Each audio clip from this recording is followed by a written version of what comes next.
At 8:52 on a cold October morning, I stood in Grand Central Terminal, holding 4 designer suitcases while my daughter-in-law posed for photos. Then she pulled $300 bills from her wallet and let them flutter onto the marble floor. Here, she laughed loudly.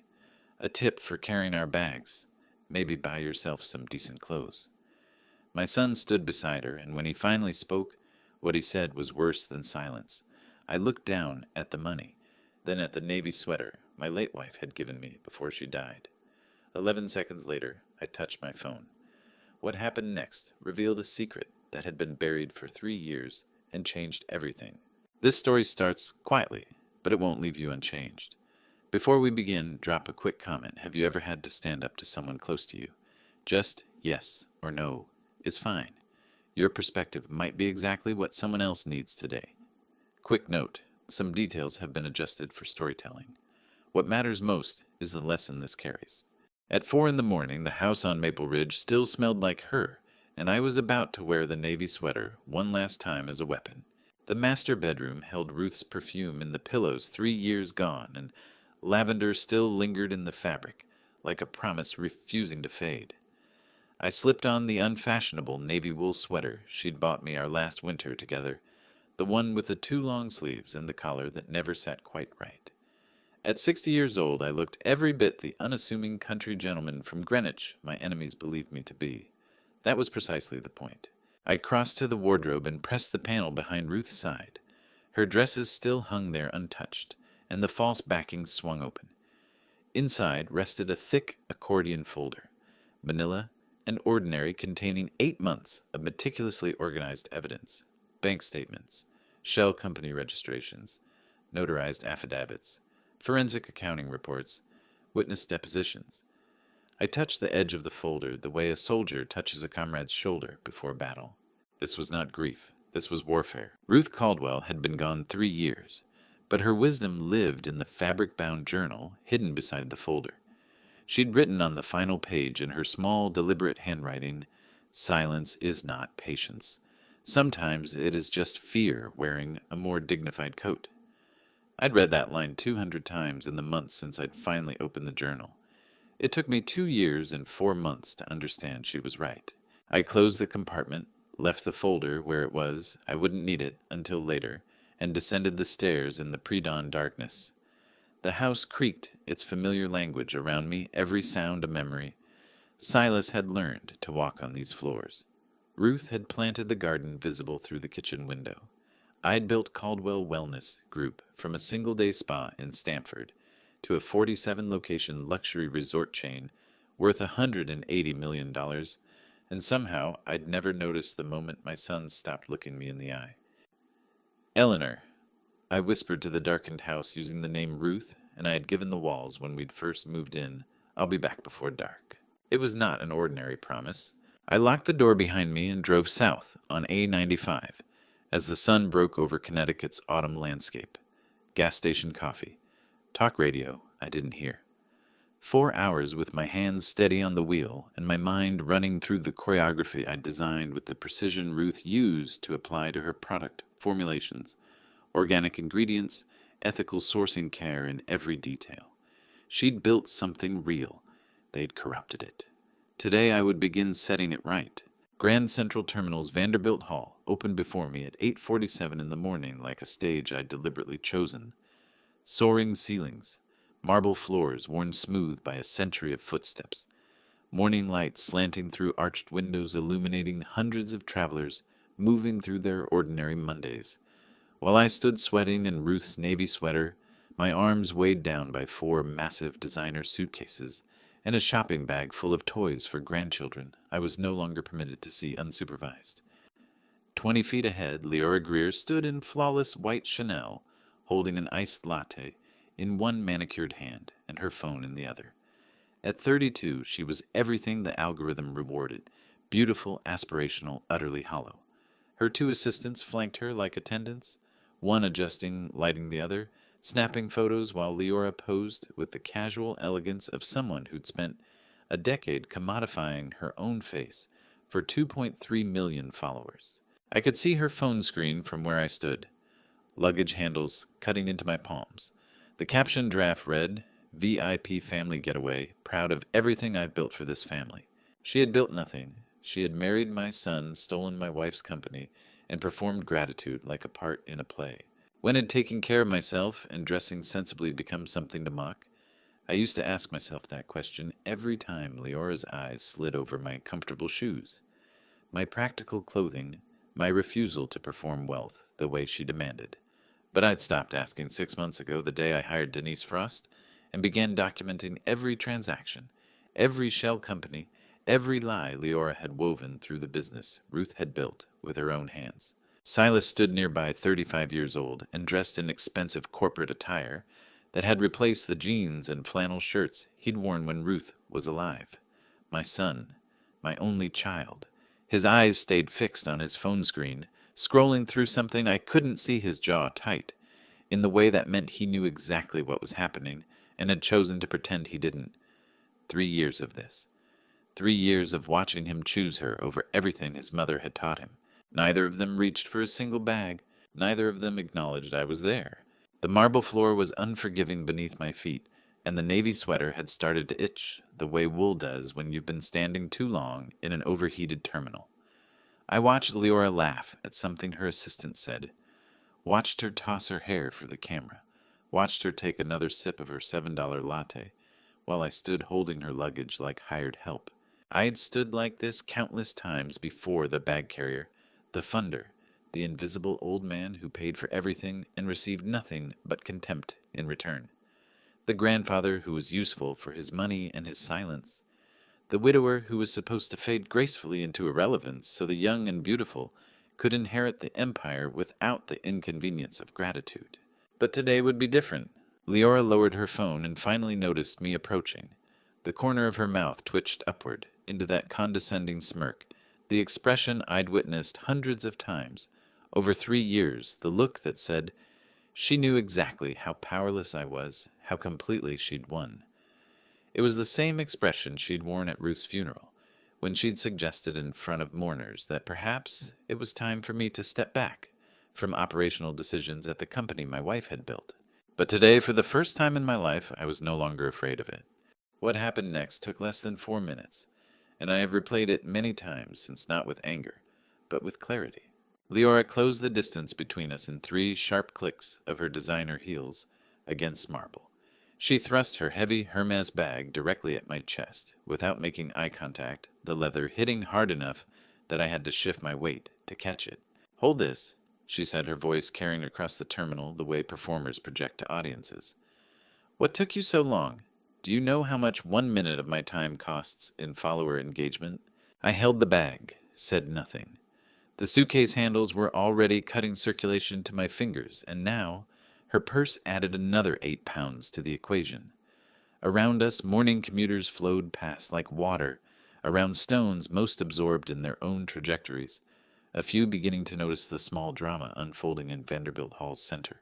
Leora stepped back, raising one manicured hand to cover her nose in an exaggerated gesture of revulsion. Her voice rose another deliberate notch. Jesus, Dad, I told you to change that ratty coat before you came," she announced to the terminal at large, though she was speaking to me. "Don't stand so close to us. People will think you're some homeless porter we took pity on." The navy sweater Ruth had bought me, soft wool, carefully chosen, worn with love, became ratty in Leora's mouth. The coat that had kept me warm through 3 Connecticut winters transformed into evidence of poverty and shame. I watched her perform disgust for the invisible cameras that followed her everywhere, the ones she saw even when her phone was lowered.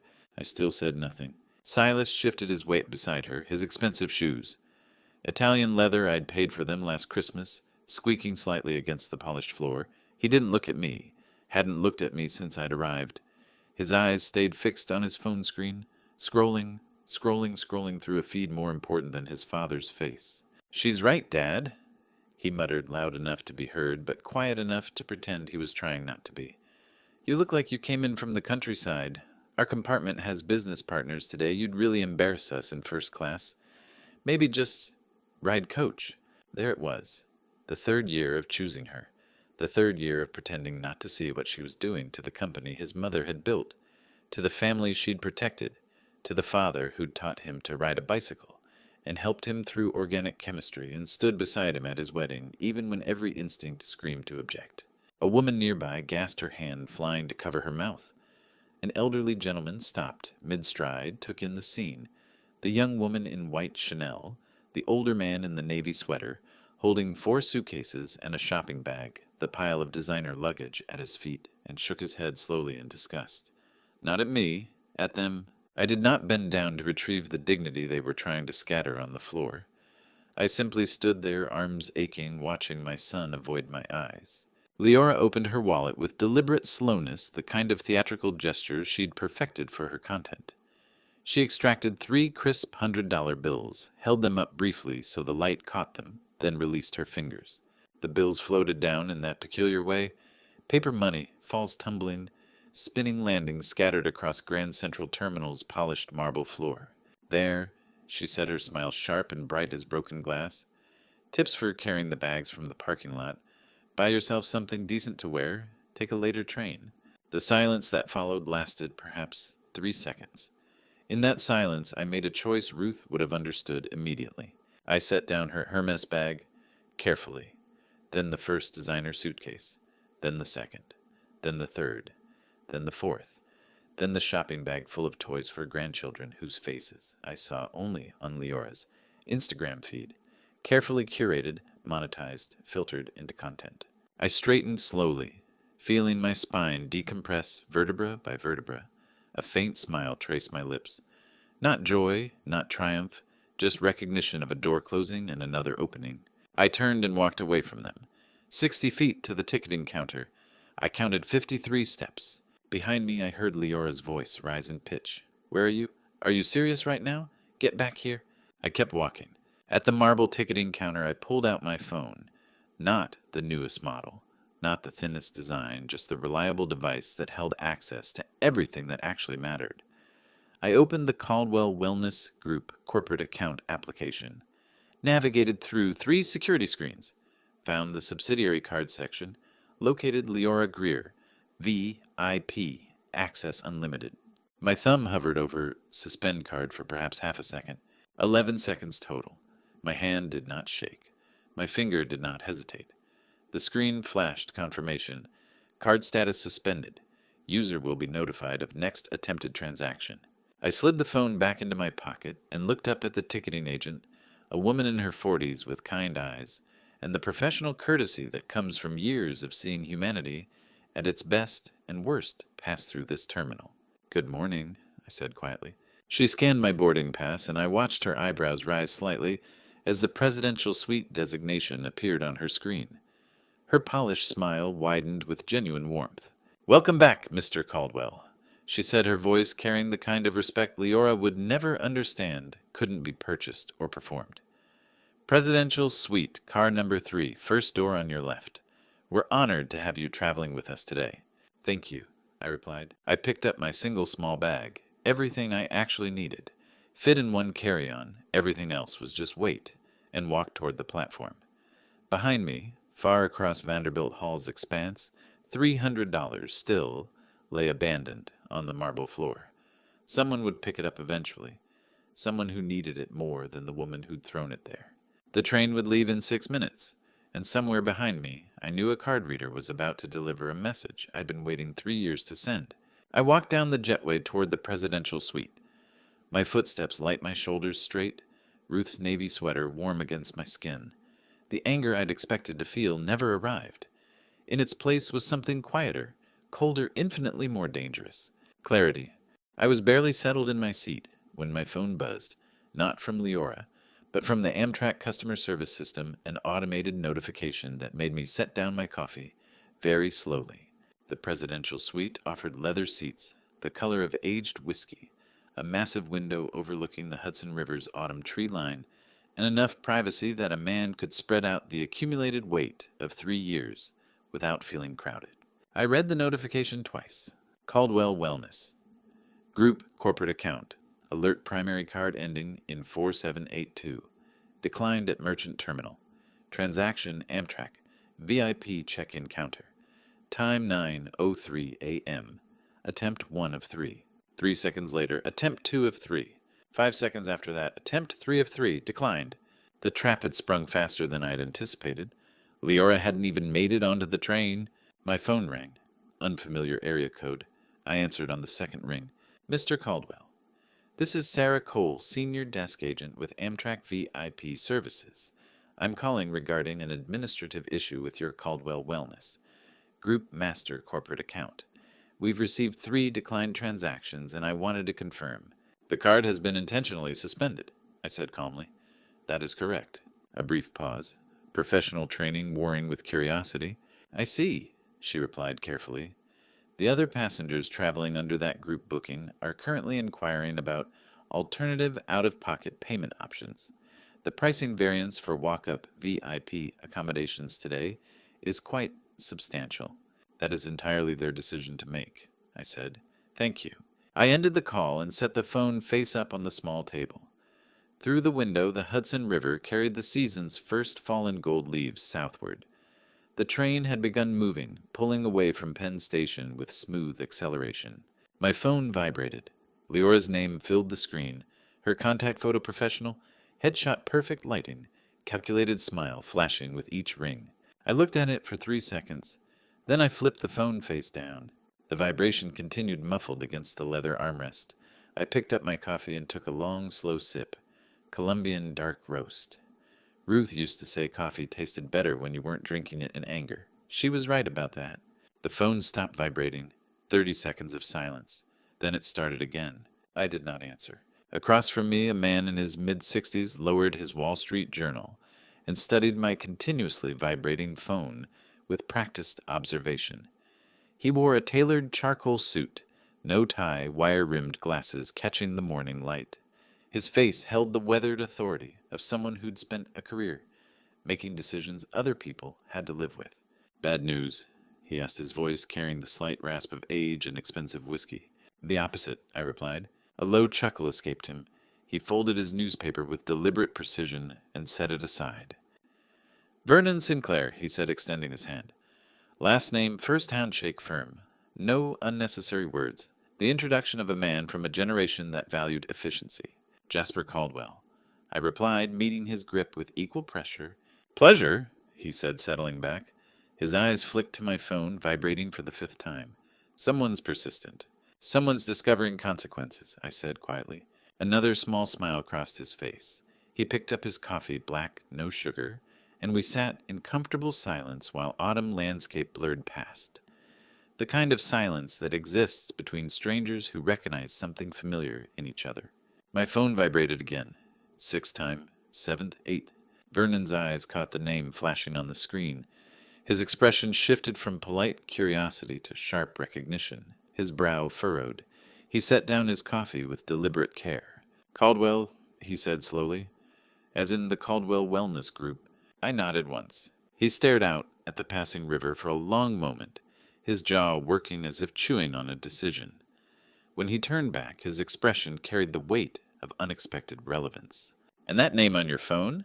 He continued, his tone shifting to something more formal. Leora Greer. She would be family. My daughter-in-law, I said. Vernon's face transformed. Recognition meeting suspicion meeting certainty.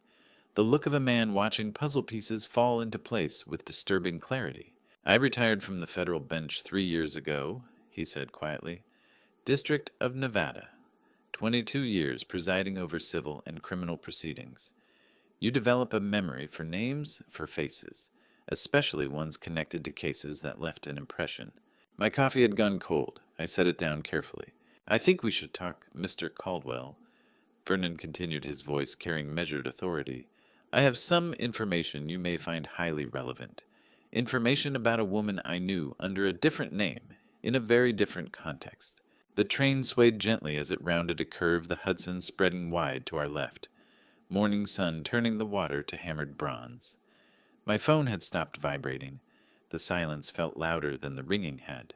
What kind of context? I asked. Vernon looked at me for a long moment, his expression carrying decades of reading faces in federal courtrooms, of distinguishing truth from performance, of knowing when a man was ready to hear something that would change everything he thought he understood. The kind, he said slowly, that involved systematic fraud, falsified identities, and a settlement that made certain people very wealthy before they disappeared completely. The kind that left questions I never got to finish answering. He paused, then delivered his next words with the precision of a man who knew exactly how heavy they would land. "The woman I knew wasn't named Leora Greer," he said. "And if she's the same person, and I'm nearly certain she is, then you need to know what she did before she became part of your family. Because what I saw in that courtroom 6 years ago suggests she's done this before, and she's very, very good at it." There are things Vernon told me in that next half hour that I had known for 8 months, and one thing he told me that I had not expected to hear from anyone. He pulled his tablet from the leather briefcase at his feet, navigating through password-protected screens with the careful deliberation of a man who'd spent decades handling sensitive information. The train swayed gently as we passed Yonkers, morning light casting long shadows across the Hudson's eastern bank. The case came before my court in August of 2017. Vernon said, his voice settling into the measured cadence of courtroom testimony. "High-profile civil suit, systematic marriage fraud, severe financial deception targeting a prominent West Coast real estate mogul. The plaintiff's attorneys were preparing to pursue criminal charges. When the case was settled out of court, immense pressure, high-priced legal team, the kind of money that makes problems disappear." He tapped the screen twice, then turned the tablet toward me. "The defendant was a woman named Monica Finch," he continued. "She vanished from public record immediately after the settlement. Criminal charges were never finalized. The photograph on the screen showed a woman in her mid-20s. Dark hair styled, differently makeup, less refined than the Instagram perfect face I'd grown to recognize. But the eyes were identical, the bone structure unmistakable. The slight asymmetry of her smile, calculated charm, masking absolute emptiness, was a signature no amount of rebranding could erase. It was Leora. 6 years younger, different name, same essential architecture of deception. Vernon watched my face, carefully reading for shock, surprise, the kind of revelation that breaks a man's composure. He was a judge. He knew what truth looked like when it landed. I looked at the photograph for 3 seconds. Then I met his eyes. "I've known about Monica Finch for 8 months," I said flatly. Vernon's composure cracked. Not much, just a slight widening of the eyes, a subtle shift in posture, but enough to show genuine surprise. "You've known?" he asked quietly. I nodded once.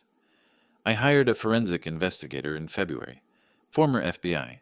She found the Nevada case in the 3rd week, the name change or lack thereof in the 4th, the pattern of systematic fraud targeting wealthy older men in the 5th. Vernon set down the tablet slowly. "Then why—" "I needed a witness with first-hand federal legal authority," I said.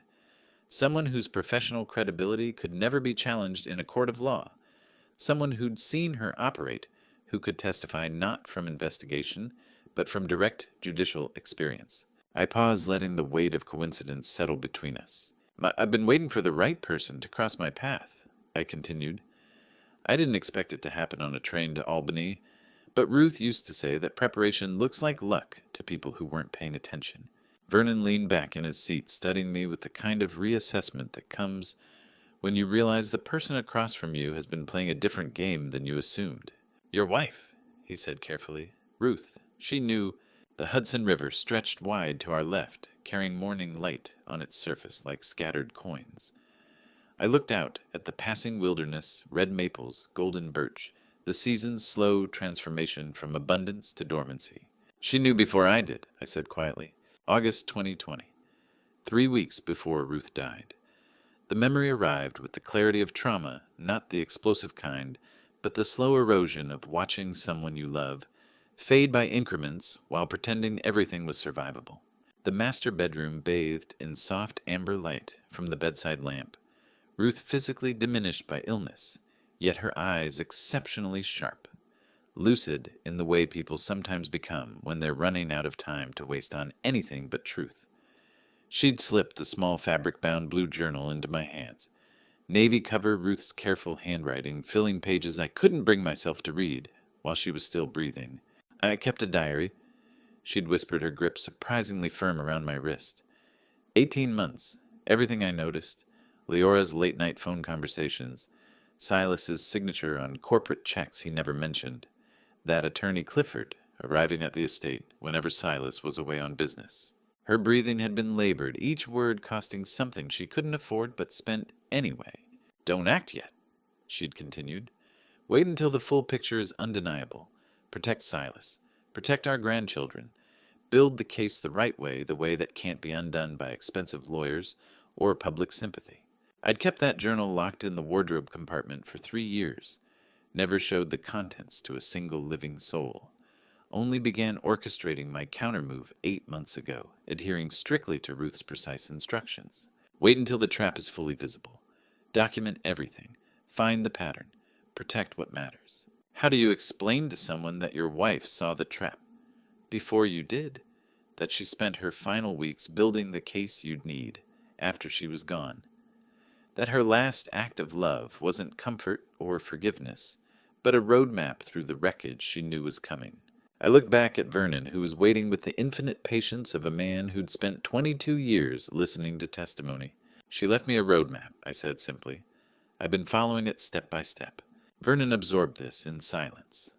Outside, the landscape had shifted to more open terrain farmland, giving way to the approach toward Albany. The train's rhythm changed slightly as we began the gentle deceleration toward the next station. "And your son?" Vernon asked carefully. "Silas? He was in that room when you confronted her." I thought about the marble floor of Grand Central Terminal, the 4 designer suitcases I'd set down one by one, the $300 bills still lying abandoned where Leora had thrown them. My son's eyes fixed on his phone screen, scrolling through feeds more important than his father's dignity. "He stood there for all of it," I said quietly. "He said absolutely nothing." Vernon nodded slowly, recognizing the particular grief that comes from betrayal, wearing your own child's face. He finished his coffee in one long swallow, then set the cup down with deliberate finality. Outside, Albany was passing in gray and gold buildings rising against the autumn sky.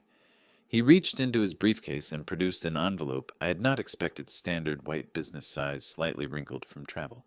"This arrived in my email 3 days ago," Vernon said quietly, holding the envelope between us like evidence. "Anonymous sender. Federal Court Archive attachment. I wasn't sure what to do with it." He looked at me steadily. "Now I am." The envelope contained a name and phone number, the commuter who'd filmed everything at Grand Central. But before I could process it, my phone rang with the call I'd been waiting for since boarding this train. "Denise Frost, direct line." I answered immediately. "Status report," she said without preamble. Denise had spent 20 years in corporate litigation before I'd hired her 8 months ago, and she'd learned early that pleasantries were expensive and precision was cheap. "Go ahead," I replied. At precisely 9:30 this morning, I marched into Caldwell Wellness Group headquarters, wielding your absolute power of attorney as primary principal owner. She began, her voice carrying the clipped efficiency of someone reading from notes, while simultaneously managing 3 other tasks. I issued immediate directives suspending all corporate operations, pending emergency forensic internal audit under direct ownership instructions. I could hear keyboards clicking in the background. Vernon had lowered his newspaper, watching me with open curiosity now. "IT Security Division has severed every layer of Leora Greer's system access, per protocol," Denise continued. "Email, cloud, storage, corporate network credentials, building access permissions, everything. Formal written notice of suspension pending corporate investigation was sent to her personal email at 9:43 a.m., following standard HR policy, the document I drafted 3 weeks ago." 3 weeks ago, while Leora was filming content for her followers, and Silas was pretending not to notice the shell company transactions Denise had been building. "The legal infrastructure for this exact moment. My 4 senior forensic accountants from Whitman and Associates have secured the executive suite," she said. "Full access to all financial records, all subsidiary accounts, all corporate transactions dating back 36 months. They began work at 10 a.m. "And Leora?" I asked quietly. A pause. I could hear Denise's smile through the phone line. "She arrived at the corporate lobby at 10:15 a.m., she said. "Her executive keycard failed at the turnstiles. Building security turned her away in accordance with the new ownership protocol. I personally delivered to the head of security at 9:35 this morning." I looked out at the Hudson River, now widening as we approached the more open terrain north of Albany. The autumn landscape carried on with absolute indifference to the machinery grinding through a woman's carefully constructed facade. How did she react? I asked. Security reported she became verbally aggressive, Denise replied with professional neutrality. Demanded to speak with building management. Threatened legal action, mentioned her social media, following as if it carried weight in corporate access decisions. Security remained polite and firm. She left the building at 10:22 a.m. Vernon had stopped any pretense of reading. He sat perfectly still, his Wall Street Journal forgotten on his lap, watching me with the expression of someone reassessing a chess game they'd thought they understood. Anything else? I asked. She called my direct line immediately afterward, Denise said. Twice. I let both calls go straight to voicemail. I assume she's attempting to reach you as well. Oh, I glanced at my phone's call history. 17 missed calls from Leora, 4 from Silas, 2 voicemails I had not listened to and would not. She is, I confirmed. I would recommend maintaining current communication protocols, Denise said, which was her lawyer's way of saying, keep ignoring her. The forensic team will have preliminary findings by Wednesday afternoon. I've scheduled our tactical review meeting for Thursday morning, 9 a.m. at my office. Will Vernon Sinclair be joining us? I looked across at Vernon, who raised one eyebrow in silent question. Yes, I said, he will. Excellent, Denise replied. His federal court experience will be invaluable for the next phase. I'll have my assistant send calendar invitations. Is there anything else you need from me today? No, I said. Thank you, Denise. Outstanding work. Just getting started, she said, and disconnected. I put the phone down. The autumn landscape of upstate New York blurred past the window gold and red and impossibly ordinary, the kind of beauty that exists whether or not humans are destroying each other over money and betrayal, and the question of who gets to control what. The silence in the presidential suite stretched for perhaps 30 seconds. Vernon set his newspaper aside, completely folding it with the same deliberate precision he'd used earlier, and turned to face me fully. That was your attorney, he said. It wasn't a question. Denise Frost, I confirmed. I hired her in February. Former senior partner at Morrison & Keller, specialized in corporate fraud and asset recovery. She's been building the operational framework for this since the day I showed her Ruth's journal. She locked your daughter-in-law out of the company your wife built, Vernon said slowly, testing each word as if checking its weight. She executed a predetermined security protocol, I corrected. Everything done this morning was legally documented, procedurally sound, and entirely within my rights as majority stakeholder and founder. Leora has never held actual ownership stake in Caldwell Wellness Group. She held access privileges, which can be revoked at will. Vernon absorbed this, his judicial mind clearly running through precedent and procedure, checking for flaws in the architecture I'd described. The forensic accountants, he said, what are they looking for? Everything Denise has already found, I replied, but now they're finding it through official corporate audit channels, creating documentation that will hold up under any legal scrutiny. Shell companies, fraudulent transactions, embezzlement, the kind of financial misconduct that transforms civil liability into criminal charges.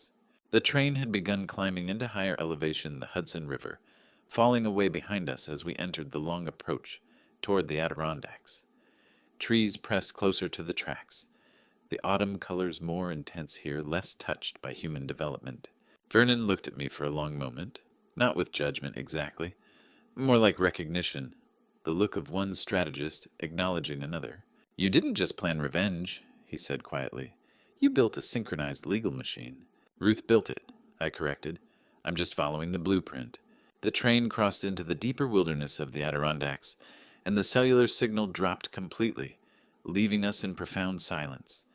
No phone vibrations, no notifications, just the rhythm of the train and the whisper of October wind against the windows. In that quiet, Vernon asked me one question. How long has this been going on? The train crossed deeper into the Adirondacks, and the signal dropped. In the silence, I looked out at the mountains and told him the truth. 3 years, I said quietly. Vernon waited. Outside, the October wilderness pressed close to the tracks, dense with maple and oak turned to fire by the season's slow alchemy. The kind of beauty that existed long before humans invented cruelty and would continue long after. I told him 3 memories. Not the worst ones, there were others that cut deeper, but the ones that established the pattern. September 2021. I began. First anniversary of Ruth's death. I spent the entire morning preparing a memorial dinner. Her favorite meals. Roasted chicken with rosemary the way she taught me. The green beans she'd grown in the garden behind the house. I set her portrait on the table, lit candles, kept it simple and private. Vernon's face remained neutral, but his eyes carried the kind of attention that suggested he knew where this was going. Leora arrived at 6 p.m. with 12 of her influencer friends. I continued. Unannounced, she'd organized an impromptu wine-tasting party, hired a catering staff who needed the dining room immediately. I came downstairs from changing my clothes to find Ruth's memorial, spread everything I'd spent the morning preparing in the garbage. The caterers had thrown it all away to clear counter space. The memory arrived with crystalline precision, the smell of rosemary and roasted chicken mixing with trash. Ruth's portrait moved to the hallway, propped against the wall like forgotten furniture. I asked Silas what happened, I said. He was standing in the kitchen doorway with a glass of Chardonnay, watching the caterers set up their display. He looked at me and said, Mom's been gone a year, Dad. You don't have to keep doing this. Vernon's jaw tightened almost imperceptibly. Memory 2, I continued. March 2022. Leora requested my presence for what she called a charitable community outreach video. I thought it was legitimate foundation work. Ruth had always supported local wellness initiatives. I arrived at the location to find cameras, lighting equipment, a production crew. I paused watching the wilderness blur past. Only when the cameras started rolling did I realize I was being framed as a destitute old man, gratefully receiving a care package from his benevolent daughter-in-law, engineered purely for social media engagement. The moment they stopped recording, the crew packed up the gifts and drove away. The whole thing was performance. Vernon shook his head slowly. I said nothing, I told him.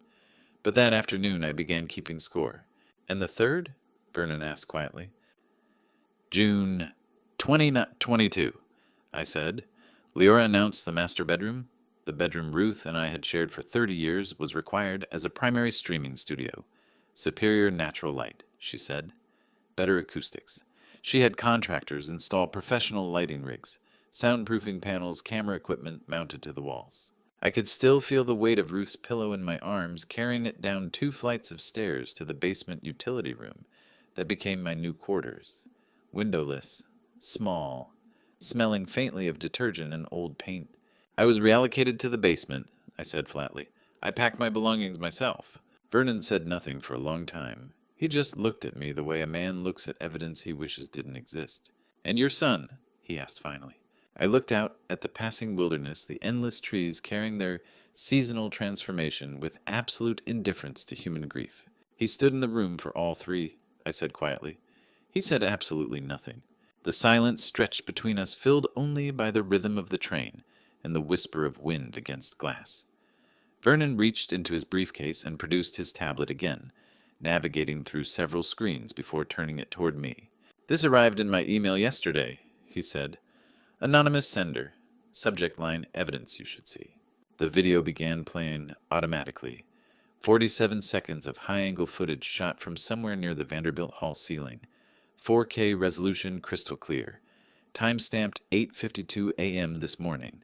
Sharp directional audio capturing every word. Leora's voice carried perfectly. Don't stand so close to us. People will think you're some homeless porter we took pity on. Silas' eyes on his phone. She's right, Dad. You'd really embarrass us in first class. The $300 bills tumbling through morning light landing, scattered on polished marble. I watched the footage once through in complete silence. Then I replayed it, this time focusing on peripheral details. The expressions of horrified witnesses, a woman covering her mouth, an elderly gentleman shaking his head in disgust, a young couple pausing mid-stride, their faces registering shock at what they were witnessing. I have channels, Vernon said carefully. Judicial connections, media contacts. I can get this to the right investigative personnel. This kind of elder abuse documented in public. It's already done, I said, looking up from the screen. Vernon's expression shifted to confusion. I had my own media liaison stationed in Vanderbilt Hall this morning. I continued. Different angle, better audio equipment, professional editing. The footage was delivered to 3 verified national investigative outlets simultaneously at 9:15 a.m., 45 minutes after it happened. I pulled out my phone, navigating to the monitoring dashboard Denise had set up. The metrics updated in real-time tracking reach and engagement across platforms. 847,000 views and climbing, I read aloud. Trending number 7 nationwide on X. Projected to reach several million by this evening. The trap had been laid before the insults were even uttered. The punishment was designed before the crime was committed. Every element choreographed: the location, the timing, the witnesses, the documentation, the distribution channels. Vernon stared at me with something approaching awe. You planned this? He said slowly. The entire confrontation. You engineered it to be filmed to go viral, to create public documentation of a pattern of abuse. Ruth's blueprint specified that justice needed to be public, I replied. That private settlements and quiet legal victories weren't enough. That people like Leora thrive in darkness and wither under scrutiny. My phone buzzed against the table. Not Leora this time, but a number I recognized immediately. Whitman and Associates, the forensic auditing firm. I looked at Vernon. Excuse me for a moment. I stood and moved toward the window, taking the call in relative privacy, while Vernon returned to his newspaper, with the deliberate courtesy of a man who understood when to give space. This is Caldwell, I answered. The voice on the other end belonged to Martin Whitman, himself the senior partner. His tone carried the careful neutrality of someone delivering information that would have consequences. Mr. Caldwell, we've completed the initial 3-hour sweep, he said. What we've found is more extensive than the preliminary brief suggested, significantly more extensive, and far worse than I believe your daughter-in-law realizes we can prove. I stood at the window of a moving train somewhere in upstate New York and listened to a forensic accountant tell me things that made the mountains outside look very small. We flagged an undocumented shell entity. The voice continued professional precision, barely masking shock. Registered as V&P Consulting LLC, completely absent from your approved vendor database. No contracts on file, no service agreements, no invoices, no deliverables of any kind. I watched the Adirondack wilderness blur past red and gold against gray stone. Over the past 22 months, he said, we've identified 14 distinct wire transfers authorized directly by your chief operating officer, Silas Caldwell. The aggregate total routes $2.3 million into this entity's accounts, with absolutely no record of services rendered in exchange. $2.3 million. 22 months. My son's signature on every transaction. Mr. Caldwell, the accountant continued carefully, this magnitude of irregularity, we're going to need to loop in outside counsel and potentially federal authorities. This isn't standard embezzlement. This is systematic, sophisticated financial fraud. I let the silence hang for 3 seconds. Then I said the thing I'd been waiting 8 months to say to someone who would understand exactly what it meant. I know, I replied quietly.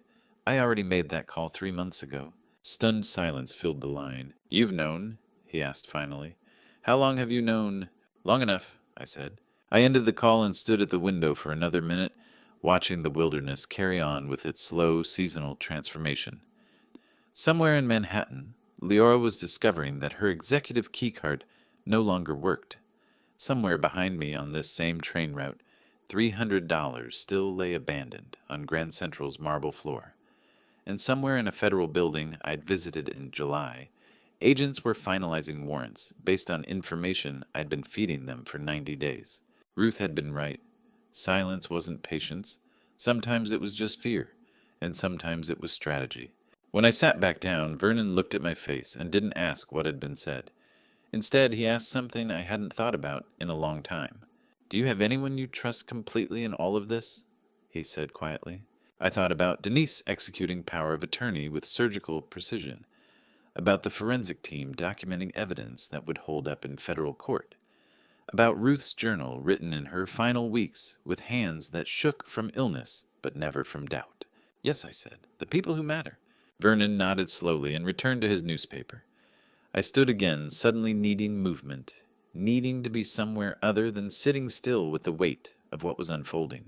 The dining car sat 3 cars forward.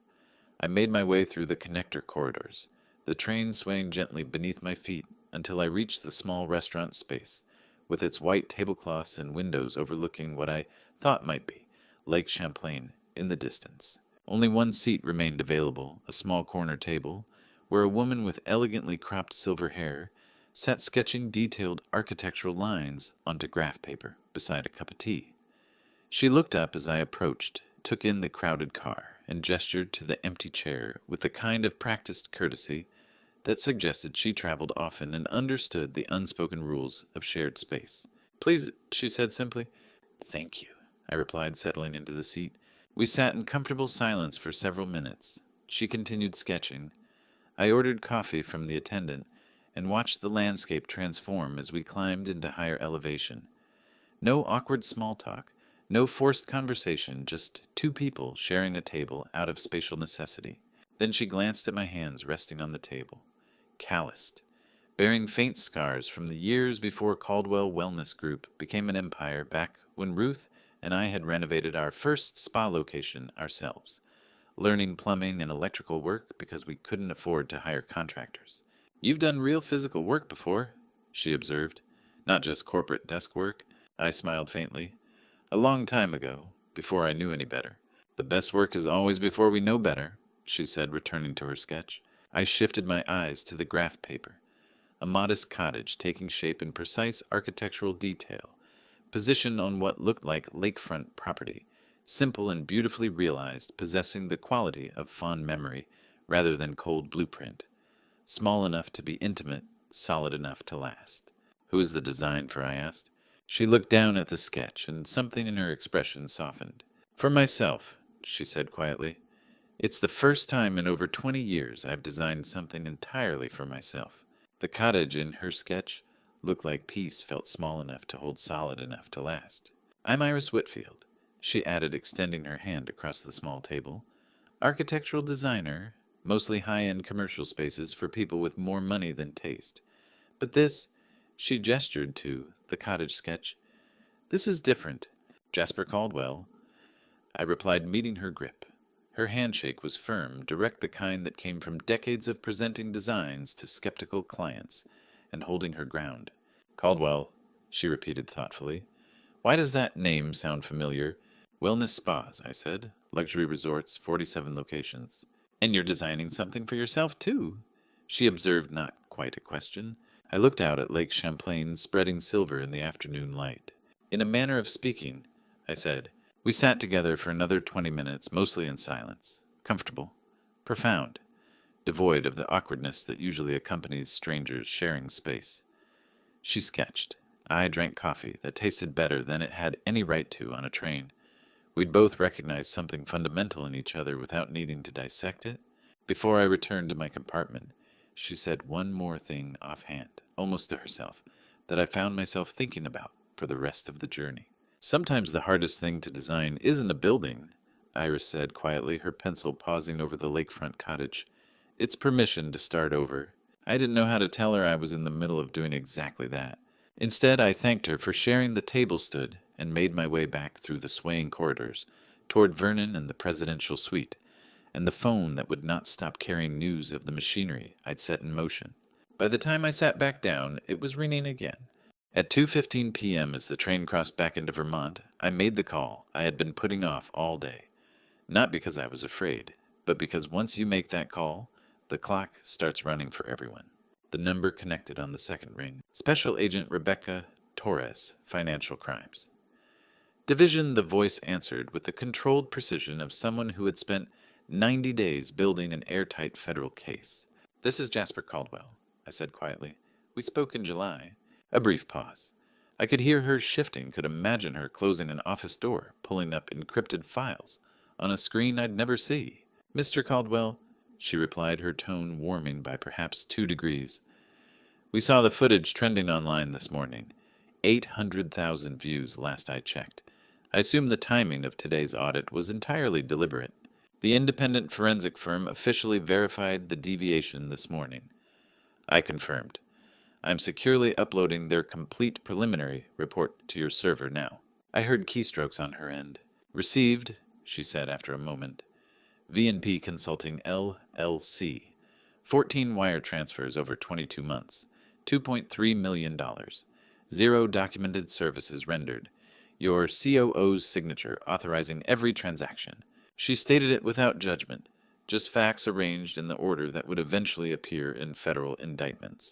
Our field team has been building a parallel federal case over the last 90 days. Torres continued. 3 months of tracking financial movement, establishing pattern, documenting conspiracy. We are fully prepared to execute the warrants the moment you provide the exact location and operational window. 90 days. While Leora was posting content for her followers, and Silas was pretending the shell company didn't exist, federal agents had been building a case that would transform civil fraud into criminal charges carrying prison sentences measured in years, not settlements measured in dollars. Thursday morning, I said, Clifford Thornton's executive boardroom, 10 a.m. sharp. A brief pause over the encrypted line. Our units will be in position, Torres confirmed. You understand that once we move, this becomes a federal investigation. You won't have control over timing or disclosure. I understand, I said. That's exactly the point. I ended the call and set the phone down gently on the small table. Vernon had been reading his newspaper with studied deliberation, giving me privacy while clearly hearing every word. I put the phone down and thought about Silas. Of all the moving pieces in this, he was the one I could not fully predict. The forensic evidence showed his signature on every fraudulent transfer, but Ruth's journal suggested something more complicated than simple greed. She'd written, "He knows something is wrong. I see it in how he avoids my eyes. But he's chosen her over the truth, and I don't know how to reach him anymore." Vernon folded his newspaper with precise creases and set it aside. "There's something you should know," he said quietly. "Through my contacts in the retired federal investigative networks, I learned something 6 months ago that I wasn't sure when to mention." I looked at him steadily. "Leora formally retained a private intelligence firm last March," Vernon continued. "The objective was surveillance. They were building a comprehensive file documenting what they called cognitive decline and mental incapacitation. The goal was to establish legal grounds to strip you of voting control over the conglomerate." He paused, watching my face for surprise. I opened my laptop and tilted the screen toward him. The monitor displayed a grid of high-resolution photographs. Clear images of a man in his 40s, following me through grocery store parking lots, sitting 3 tables away at restaurants, photographing me from parked sedans. "His name is David Brenner," I said calmly. "Former private investigator, currently employed by Sentinel Risk Assessment Group. Leora hired him on March 14th. I knew by March 16th. I scrolled through the images. Each one showed Brenner in a different location captured by my own counter-surveillance team. Every timestamp cross-referenced with detailed logs. Every handoff meeting between Brenner and Leora, meticulously documented with telephoto lenses and directional microphones. Vernon stared at the digital files, his judicial composure cracking into something like awe. "You had someone watching her watcher the entire time," he said slowly. "And I had a team watching her watcher," I corrected. "Former Secret Service. Very expensive. Worth every dollar. While she thought she was gathering evidence of my incompetence, I was documenting her conspiracy to commit fraud against a corporate principal." I closed the laptop. "Ruth always told me the most efficient way to learn what someone is planning against you is to watch exactly what they are afraid of," I said quietly. Leora was afraid I'd discover the embezzlement, so she tried to establish I was mentally incompetent before I could act. The surveillance file she was building became evidence of her consciousness of guilt. Ruth had seen it before I did. She always did. Vernon shook his head slowly, not in disapproval, but in recognition of strategy executed at a level he hadn't anticipated. "How many people know the full scope of what you've planned?" he asked. "Us 4, I replied. "Denise, my attorney, the forensic accounting team leader, Agent Torres, and now you." "Not your son." "No," I said, "not my son." The train had settled into the long, flat approach through Vermont farmland, autumn fields, stretching gold and brown toward distant mountains. The afternoon light was going soft, that particular quality of October sunshine that makes everything look both beautiful and temporary. My phone sat silent on the table between us. 2 hours had passed since the last frantic call from Leora. 2 hours of absolute silence. No texts, no voicemails, nothing. That was the most unsettling sign of all. She stopped calling, Vernon observed. Yes, I said. That means someone told her to stop calling, he continued, and that someone is probably a lawyer who just explained exactly how much trouble she's in. I looked out at the Vermont hills carrying their seasonal transformation with absolute indifference to human drama. Somewhere in Manhattan, Leora was sitting in a law office learning that her executive access was suspended. Her finances were under federal investigation, and her carefully constructed life was collapsing in real time. What I didn't know yet was that at 4:30 p.m., a call would come that I had not sent to process, I had not started, but one that would prove Ruth's influence reached further than even I knew. At 4:30 p.m., I received an email I had not sent from a process I had not started. That was the moment I understood that some things move on their own once you've set the right conditions. The notification came from the FDA Office of Compliance. Subject line, formal review. Ruth Collection skincare product line. Whistleblower complaint filed. I read it twice. The agency was reviewing a formal complaint submitted 3 months prior by an independent whistleblower. The email mandated I submit complete production logs within 10 business days. I had not initiated this filing. I'd merely supplied secondary documentation 2 months ago when investigators had quietly reached out. The primary whistleblower was Ruth's senior formulation director, 12 years of service hired personally by Ruth. She'd discovered that Leora had secretly ordered substitution of certified organic ingredients with cheap synthetic alternatives. The director had filed her federal report from pure conscience and loyalty to Ruth's memory, completely independent of my planning. Ruth had built unyielding loyalty by treating her staff as human beings. Leora never understood that. I closed the email and looked out at Vermont landscape blurring past. Some justice arrives on its own momentum, carried by people who remember what integrity looked like. The train pulled into Penn Station at 6:12 p.m., exactly on schedule. I said goodbye to Vernon and made my way through the evening rush. My phone showed 3 missed calls from an unfamiliar New York number. I found a quiet corner and called back. Brennan and Associates Criminal Defense. A receptionist answered. This is Jasper Caldwell. Someone from your firm tried to reach me. A click brief hold, then a voice carrying the urgency of someone who understood his client had stepped to the edge of federal prosecution. Mr. Caldwell, this is Marcus Brennan. I was retained this afternoon by your son, Silas Caldwell. He asked me to contact you directly. I waited.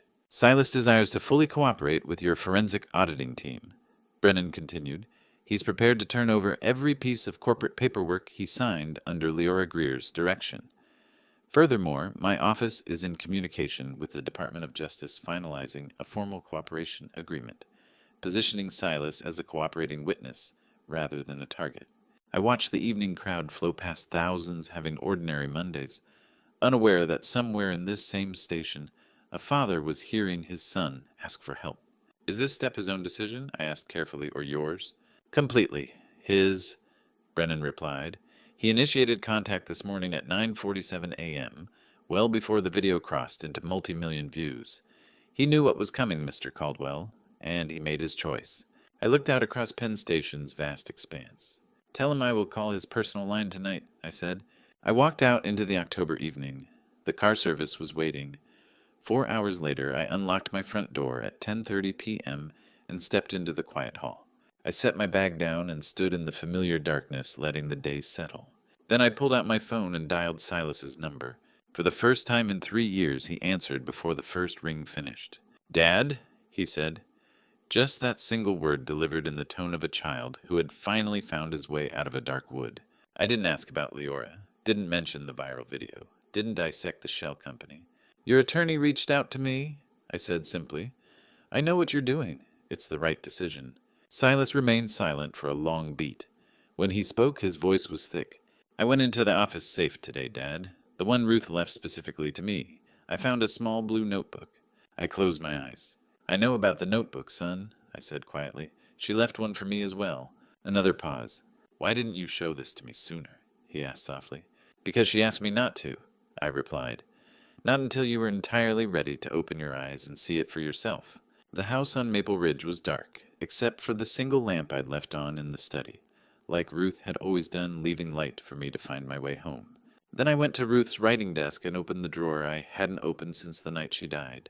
Her handwriting was still there in blue ink on the last page of her journal. When this is over, Jasper Live. I traced the words with my finger, feeling the slight indentation where her pen had pressed into paper during those final weeks, when every word cost her something she couldn't afford but spent anyway. Live. I hadn't thought about that word in a long time. Not in the way she meant it. Not as permission or instruction or the final gift of a woman who knew her husband would spend years building justice and forget to build a life on the other side of it. The next 3 days would be the hardest.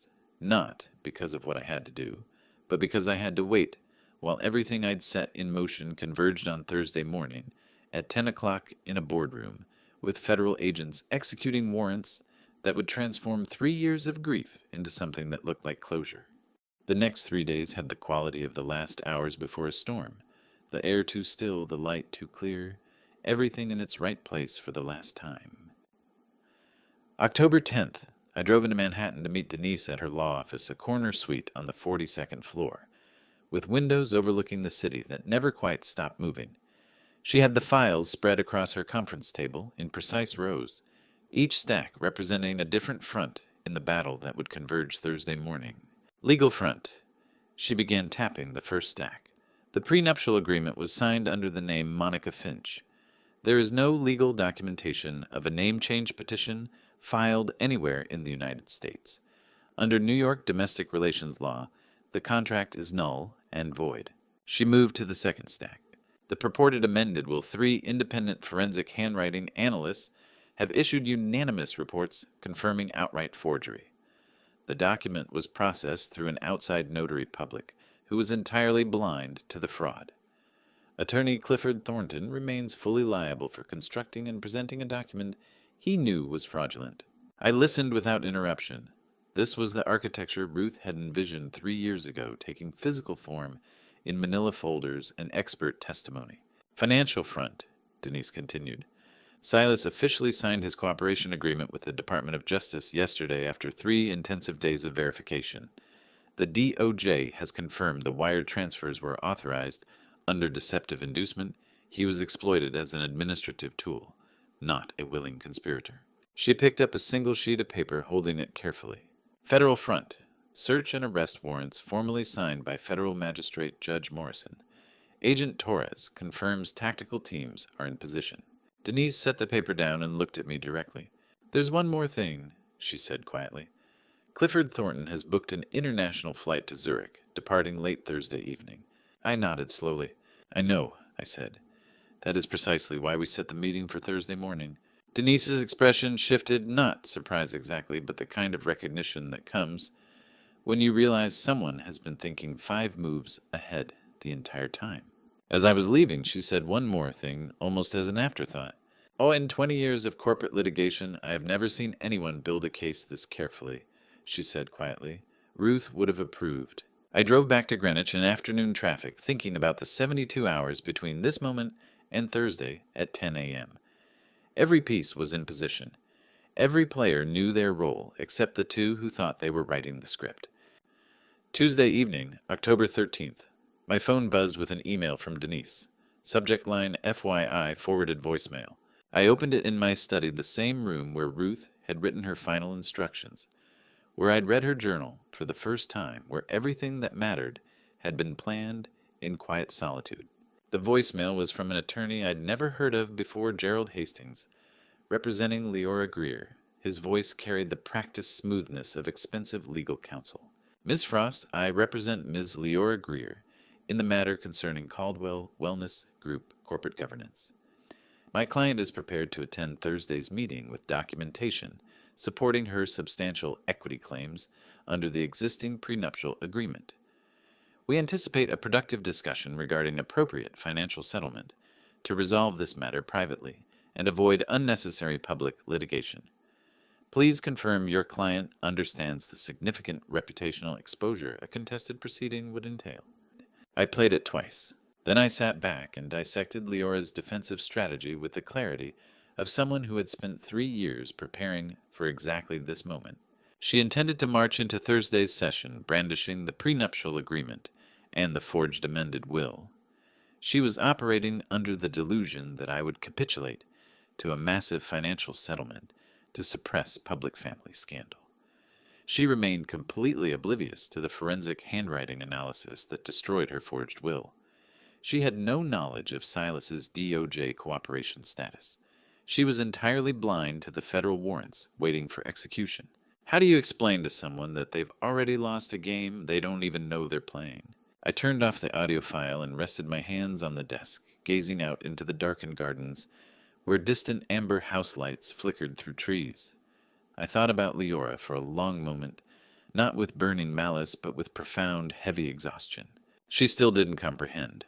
Even at the absolute precipice, she operated under the belief that this was standard corporate negotiation, that every legacy could be bought and sold for the right price, that Ruth's memory, Silas's integrity, and 3 years of methodical justice building could be dismissed with a settlement check and a non-disclosure agreement.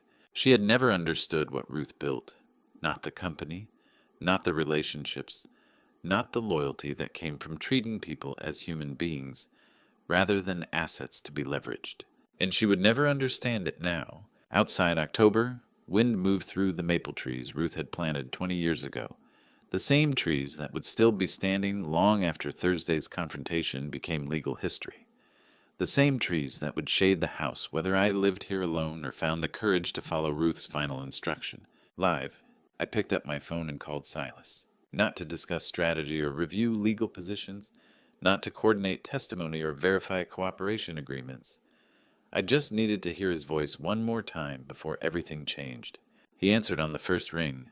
"Thursday," he said. Just that single word carrying the weight of 3 years and the hope of whatever came after. "I'll be there, son," I replied. We didn't say anything else. We didn't need to. I hung up and sat in the study while darkness settled completely over Greenwich. Tomorrow was Wednesday, the day before the storm, the last day of the world as Leora understood it, and I had never been more ready. What I didn't know yet was that Wednesday morning Silas would walk into the forensic accounting firm's offices carrying Ruth's blue notebook, and what he would tell them over 3 hours of recorded deposition would shift his role from witness to survivor, from complicit bystander to someone who had finally found the courage to stop running from the truth his mother had seen so clearly. He came Wednesday morning unannounced, carrying Ruth's blue notebook and the weight of everything he'd spent 2 years not looking at. I didn't hear about it until evening when my phone rang at 7:30, and Silas's voice came through sounding hollow in the way that follows long confessions. "I just finished," he said quietly. 3 hours, the forensic firm, the DOJ representatives, all of it. I set down the book I'd been pretending to read and walked to the study window overlooking the darkened garden. "How did it go?" I asked. "I laid it all out," he said. 22 months of corporate documents I signed at Leora's insistence. Every wire transfer authorization, every vendor approval, every operational directive. I told them I believed it was all routine paperwork, that I was completely blind to V&P Consulting being a ghost company. He paused, and I heard him take a breath that shook slightly. The chief auditor formally verified to the DOJ that my signatures were obtained through systematic deceptive inducement. Silas continued. They confirmed I was exploited as an administrative asset rather than a willing criminal partner. The cooperation agreement is fully executed. I'm locked in as a federal witness. Relief should have flooded through me, but what I felt was more complicated gratitude, mixed with the particular sadness that comes from watching your child learn truth you wished you could have spared them. The hardest part, Dad, Silas said, his voice cracking, was realizing that deep down I knew something was wrong. I knew, and I chose to look away. I closed my eyes. "I know that exact feeling, son," I said quietly. "We both do." Before we hung up, Silas said one more thing. "Dad, there's something else. Something I found in Mom's notebook that you didn't tell me about." I knew exactly what he meant. Ruth had written different things for each of us, truths we needed to hear, in our own time, in our own ways. "She knew what you needed to read," I said, just like she knew what I needed. "Yeah," Silas replied softly, "she did." 2 hours later, I heard a car in the driveway. I knew it was Silas before I reached the window, the same way I'd known when he was 12. And something had gone wrong at school when he'd drive home unannounced, needing the kind of comfort that doesn't require explanation. I had coffee on before he reached the door. We sat at the old oak kitchen table, the same surface where Ruth used to prepare meals still bearing faint knife marks from Silas's childhood, attempts to help chop vegetables. We drank black coffee past 11 o'clock, not speaking of Leora or the looming Thursday confrontation. Instead, we spoke of small, grounded memories. I told him about teaching him to stay afloat in the deep end of the lake behind the property, while Ruth stood on the grassy bank holding a towel, her voice carrying across the water with encouragement and warnings not to swim too far out. He reminded me of the day he graduated college, how Ruth had wept tears of pride, extensive enough for both of us, how she'd held his diploma like it was made of something more precious than paper. The kitchen table had held 1,000 meals, 100 arguments, and tonight, one quiet reconciliation that tasted like black coffee and forgiveness. Before Silas stood to leave, I reached into my pocket and pulled out a small brass key. I slid it across the oak table, the metal catching the overhead light. The private safe in my third-floor study. I said, "Everything is secured inside every file, every piece of evidence, every contingency instruction. If something goes sideways tomorrow, you open that safe and follow the plan." Silas wrapped his fingers around the key, holding it carefully. "Nothing is going to go wrong, Dad," he said. I caught his eye. "I know, son," I replied, "but Ruth always said hope for the best, prepare for the rest." He nodded slowly, slipping the key into his pocket. At the doorframe, he hesitated. The hallway light cast his shadow long across the kitchen floor, and for a moment I saw both the 35-year-old man he'd become and the boy who used to stand in this exact spot asking permission to stay up late on school nights. "Dad," he said quietly, "I'm so incredibly sorry." I looked at him at the eyes that still reflected the exact boy I'd raised, the son Ruth had loved, with a fierceness that transcended biology and touched something closer to faith. "I know, son," I said, "I know." After his headlights disappeared down the driveway, I stood at the kitchen window for a long time, watching darkness settle over the property. The maple trees Ruth had planted, the garden she'd tended, the house that still carried the faint scent of lavender in unexpected corners. Then I walked to the shelf in the living room and took down Ruth's photograph, the one from Cape Cod, summer 1998. Before Silas was born, before the company became an empire, before everything got so complicated that we needed lawyers and forensic accountants and federal agents to sort truth from deception. In the photograph, Ruth was laughing at something I'd said, her hair caught by ocean wind, her expression carrying the kind of joy that exists only in moments before you understand how precious they are. "Good night," I said quietly to the photograph, to the woman who had seen all of this coming, who had built the roadmap I'd been following for 3 years. Tomorrow would change everything. Tomorrow, federal agents would execute warrants in a boardroom I'd never seen. Tomorrow, 3 years of methodical preparation would converge into whatever justice looked like when it finally arrived. Tomorrow, Leora would discover that some things cannot be bought, and Clifford would miss his flight to Zurich. And for the first time in 3 years, I was ready. I set Ruth's photograph back on the shelf and turned off the lights, leaving only the small lamp in the study burning, the way she used to do, leaving light for me to find my way home. What I didn't know was that before I went to sleep, my phone would ring one more time, and the voice on the other end would remind me that some things are worth living for after the battle is won. When the phone rang at 10:47 p.m. on Wednesday, I almost didn't answer until I saw Iris Whitfield's name on the screen. "Jasper," she said when I picked up. "I hope it's not too late to call. I saw the news about Caldwell Wellness Group crossing the business feeds this evening. Pre-market activity analyst speculation. I wanted to check on my train acquaintance." I sat down in the study chair, surprised by how much her voice settled something in me I hadn't realized needed settling. "It's not too late," I said, "and I appreciate the call." "I've had my Thursday mornings," Iris said quietly. "The ones where you put on the armor and walk into the room knowing everything changes after. You'll do fine." "How did you get through yours?" I asked. She was quiet for a moment, and I could hear her thinking. "I remembered that Thursday has a Friday," she said finally. "And sometimes, if you're very lucky, Friday has a lake and morning light, and someone who understands why you needed Thursday in the first place." I looked out the study window at my own reflection overlaid on the dark October garden, my face looking older than I remembered, but steadier somehow. The contradiction between who I'd been 3 years ago, grief-consumed and directionless, and who I was becoming purposeful and clear-eyed, captured in the glass, like a photograph developing in reverse. That lakefront cottage you were sketching, I said. On the train. Have you found the property yet? I'm looking at sites in Litchfield County, Iris replied. Connecticut has beautiful morning light in October, or so I'm told. It does, I said. There's a lake near my property in Greenwich. Small private. Silas learned to swim there when he was 7. The light at 7 a.m. is... I paused, searching for the word. Spectacular. Would you show it to me sometime? She asked. After your Thursday is over. I thought about Ruth's final instruction. Live. Not survive. Not endure. Live. Yes, I said. I would like that very much.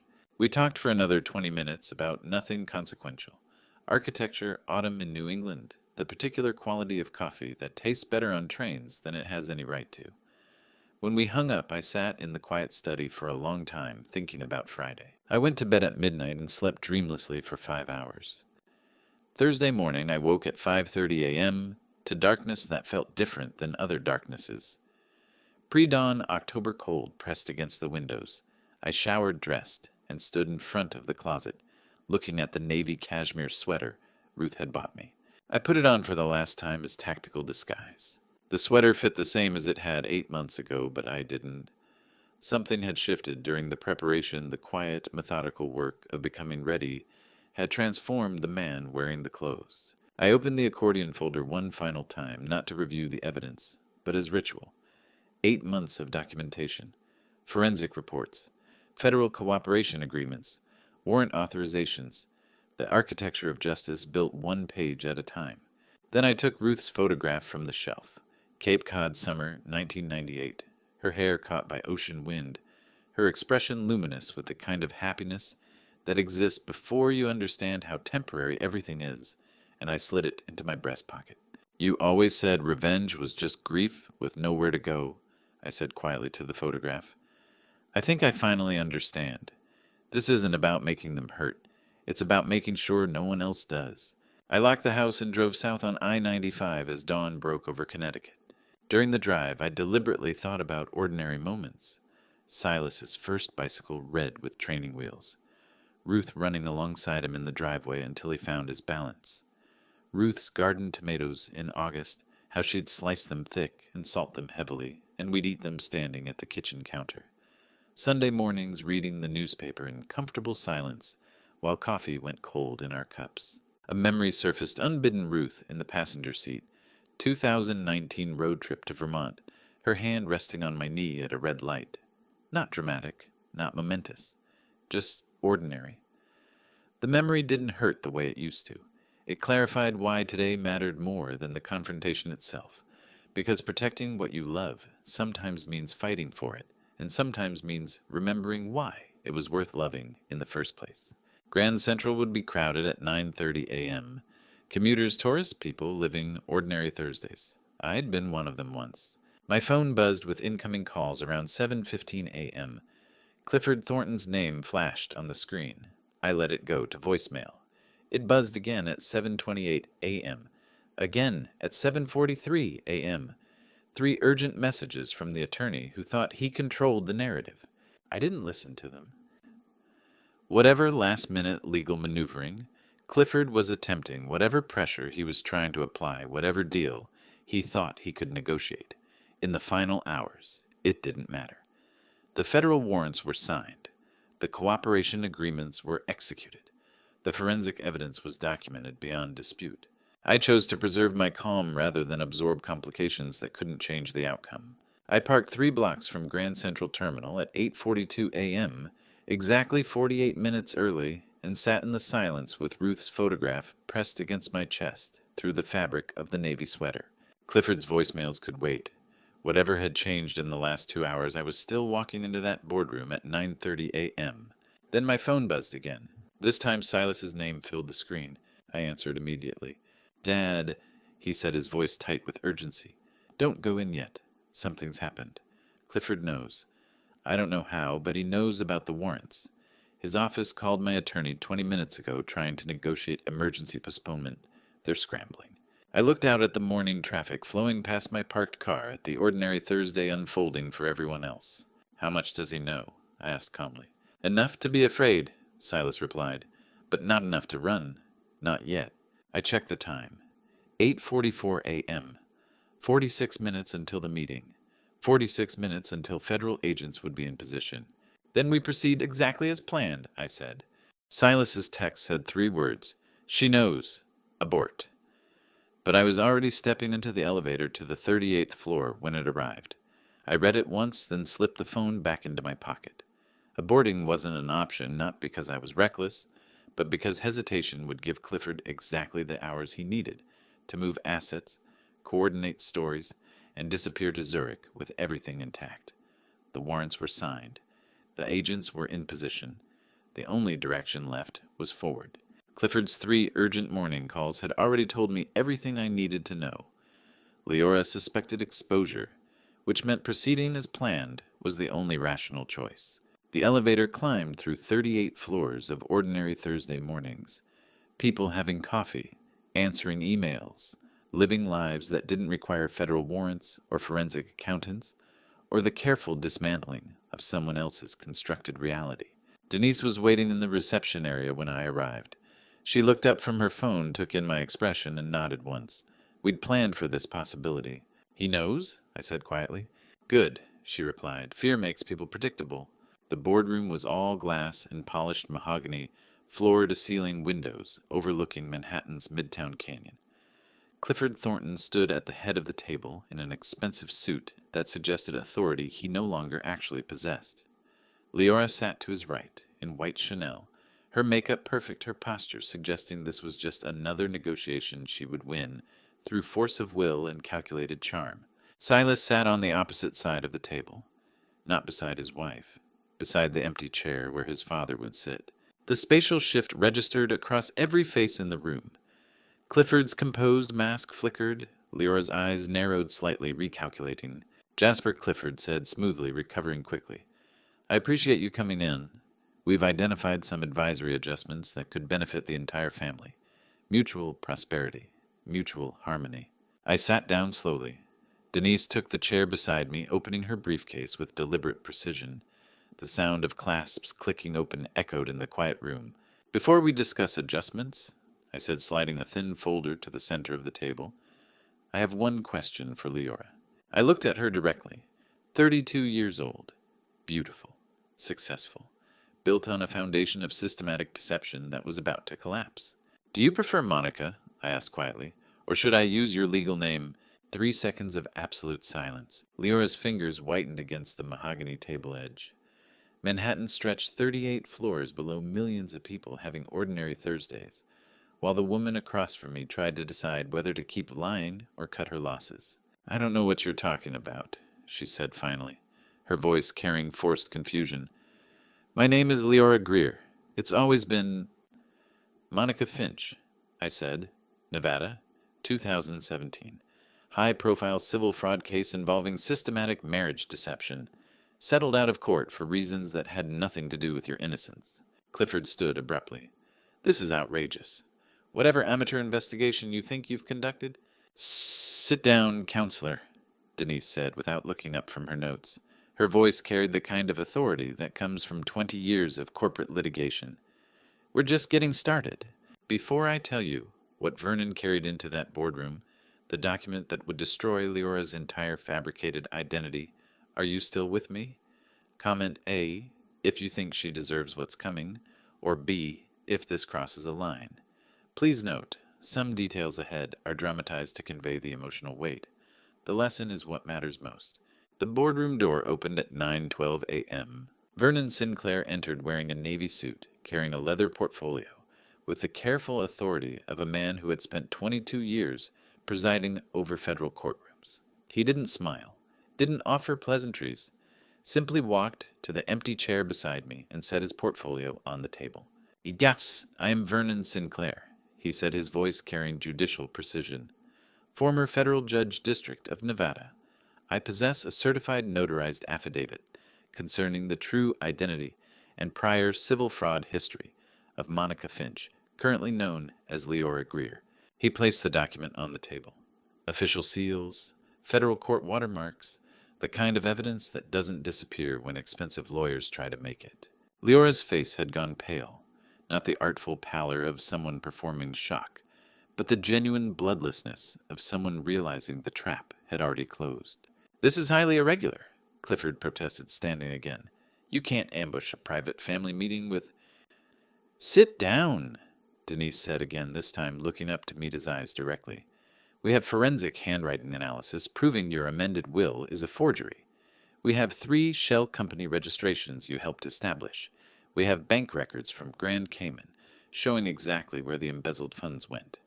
And we have federal warrants that will be executed in—" She glanced at her watch. "Approximately 16 minutes. Clifford sat down. The silence that followed had weight. I could hear Leora's breathing accelerate slightly, could see Clifford's jaw working as he tried to calculate his next move, could feel Silas beside me, his presence solid in a way it hadn't been for 3 years. Under the table, my son reached across and squeezed my hand once. Brief, invisible. The first physical contact in 3 years that didn't carry grief. I squeezed back. Leora finally found her voice. "I can explain," she began, her tone shifting to something softer, more vulnerable. "That was a long time ago, a different person. I made mistakes, yes, but I've changed. I built a life here. I have a family.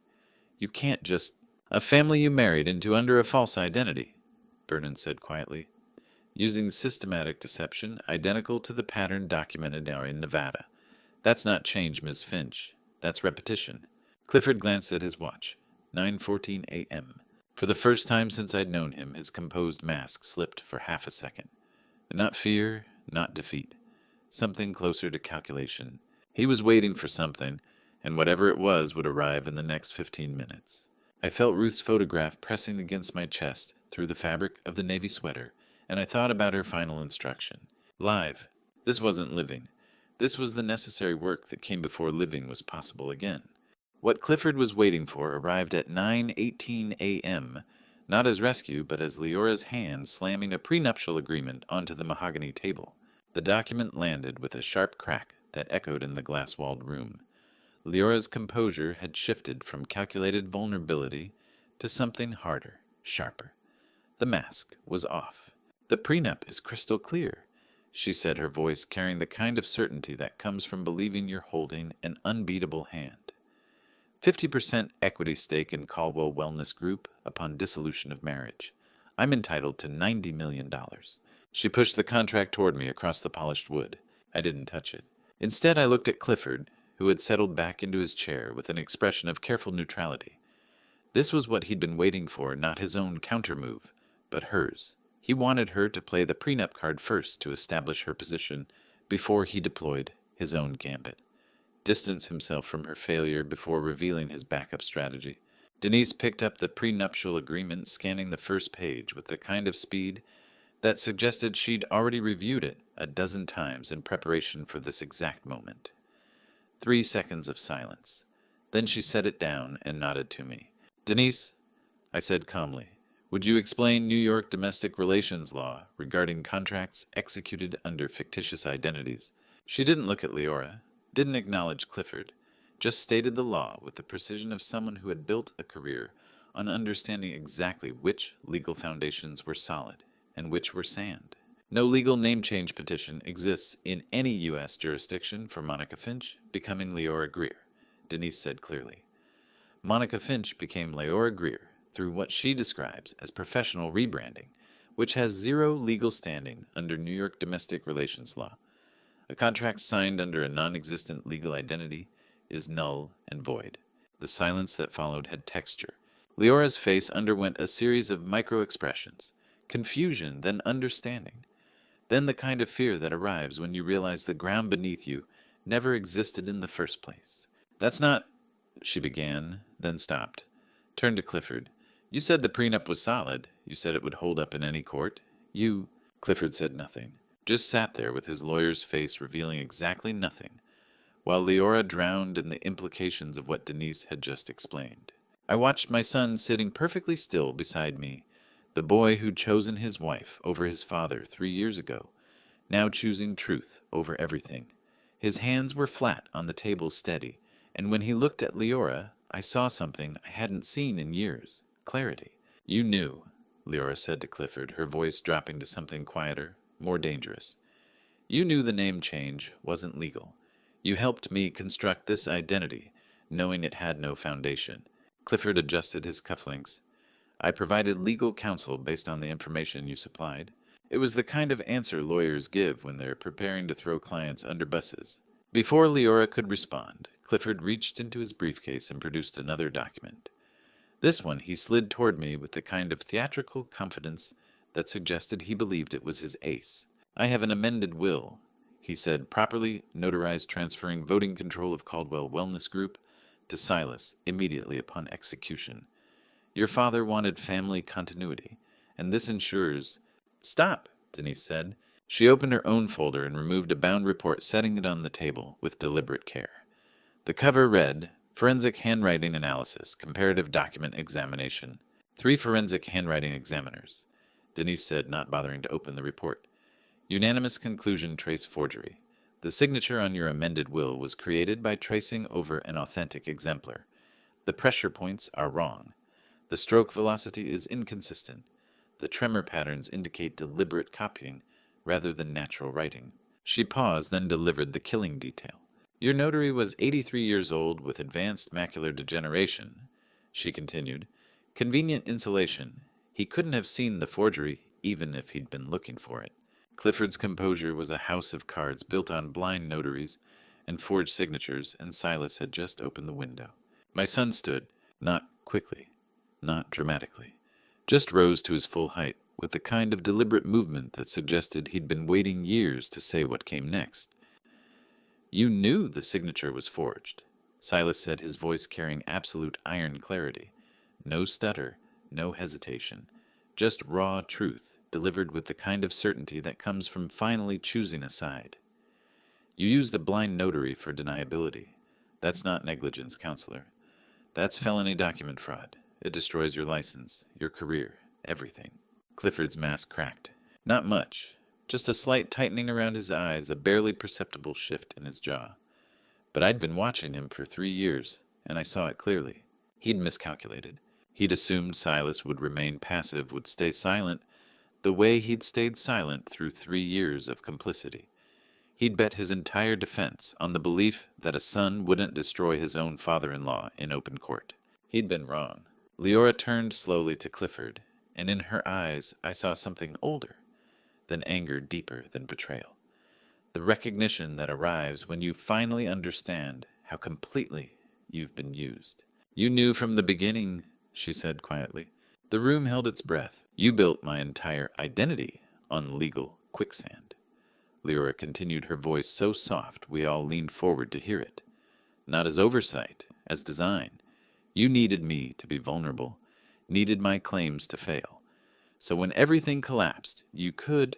She stopped, understanding flooding her face. You were never on my side, she whispered. You were on his.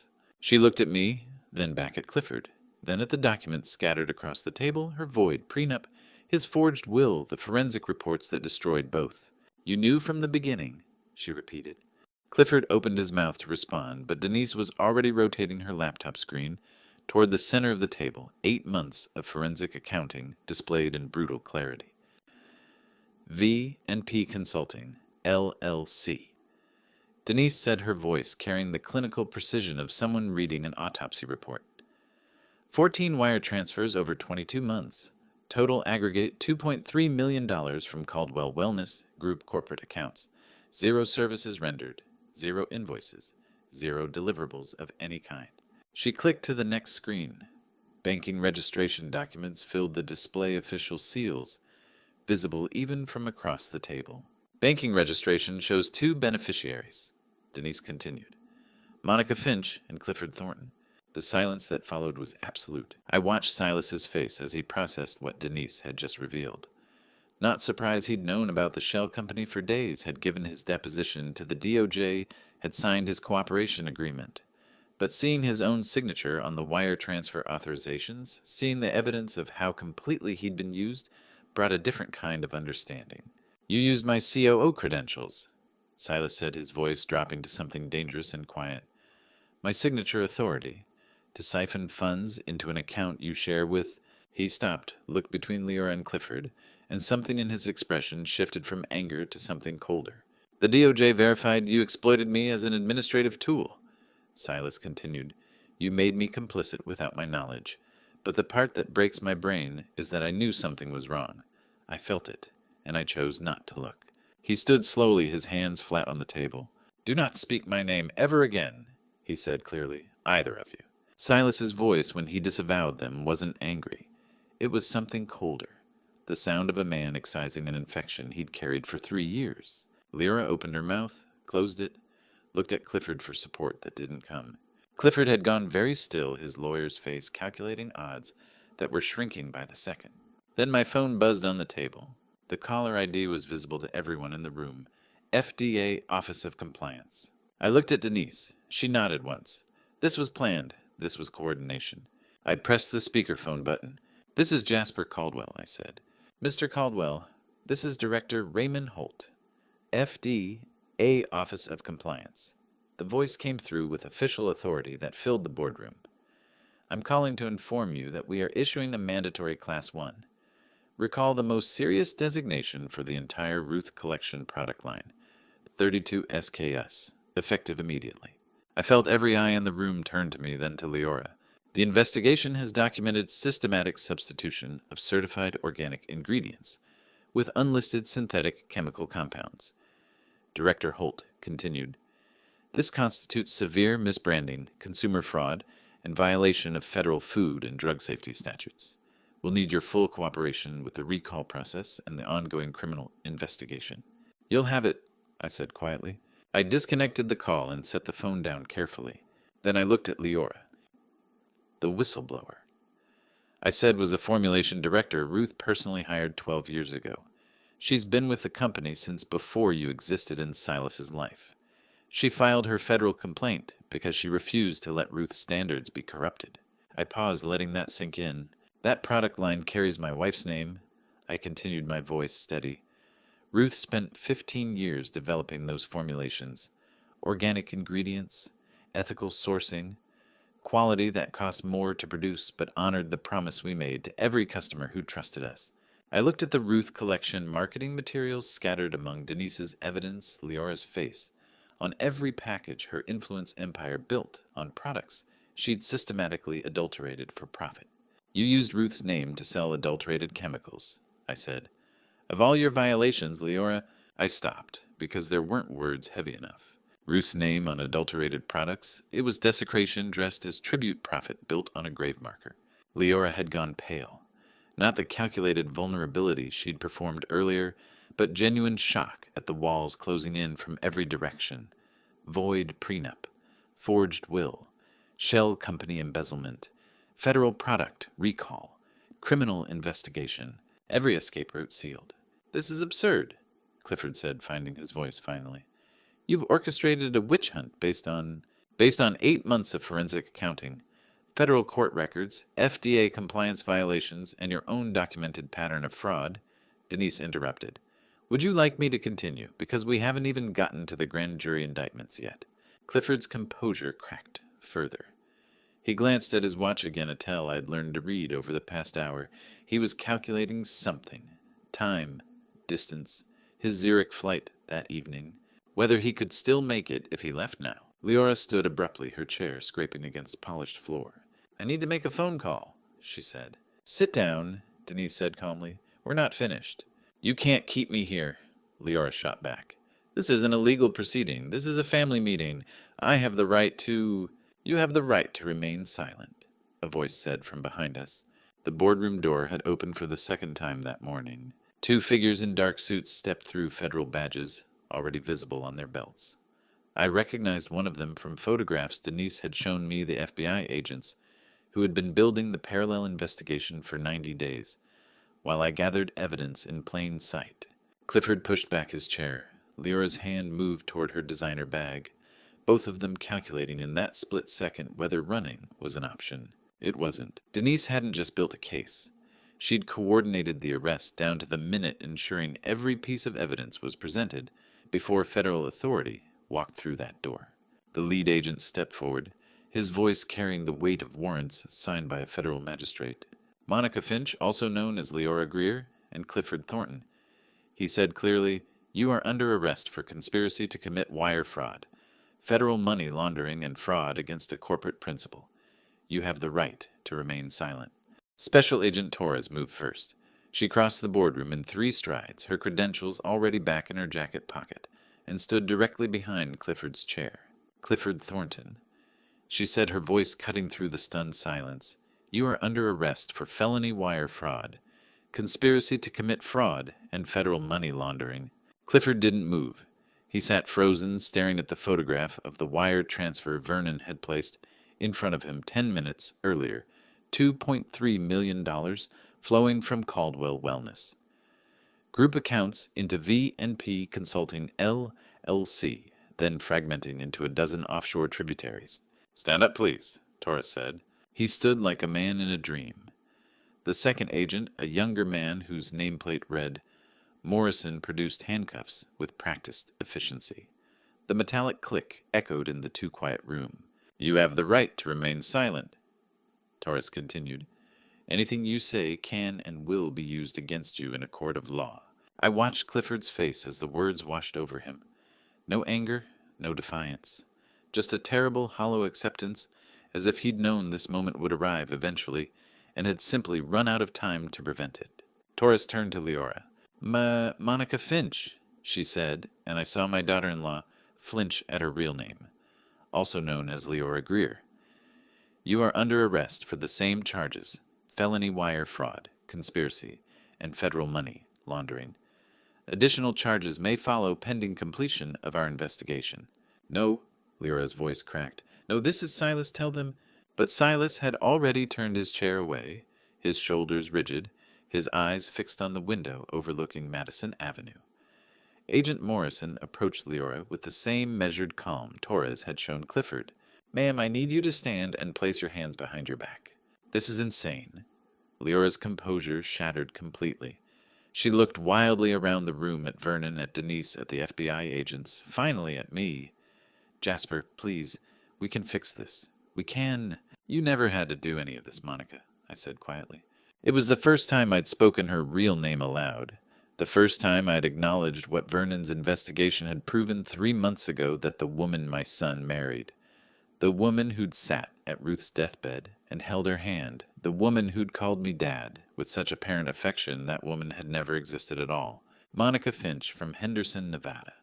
32 years old. Convicted of wire fraud in 2017, served 18 months, emerged with a new name and a flawless social media presence designed to attract exactly the kind of target she'd found in Silas. The handcuffs clicked around her wrists. Torres gestured to Morrison, who began guiding Clifford toward the door.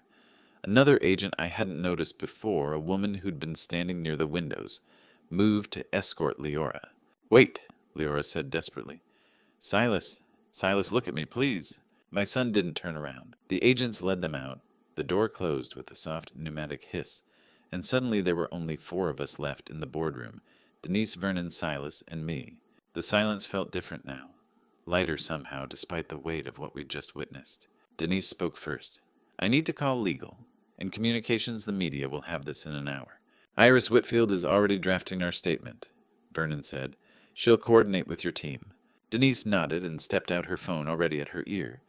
Vernon began gathering the scattered documents, organizing them back into folders, with meticulous care. I watched him work this man who'd known Ruth since her first location opened, who'd spent 3 months building an airtight case because she'd asked him to in a letter written months before her death. Vernon, I said. He looked up. Thank you.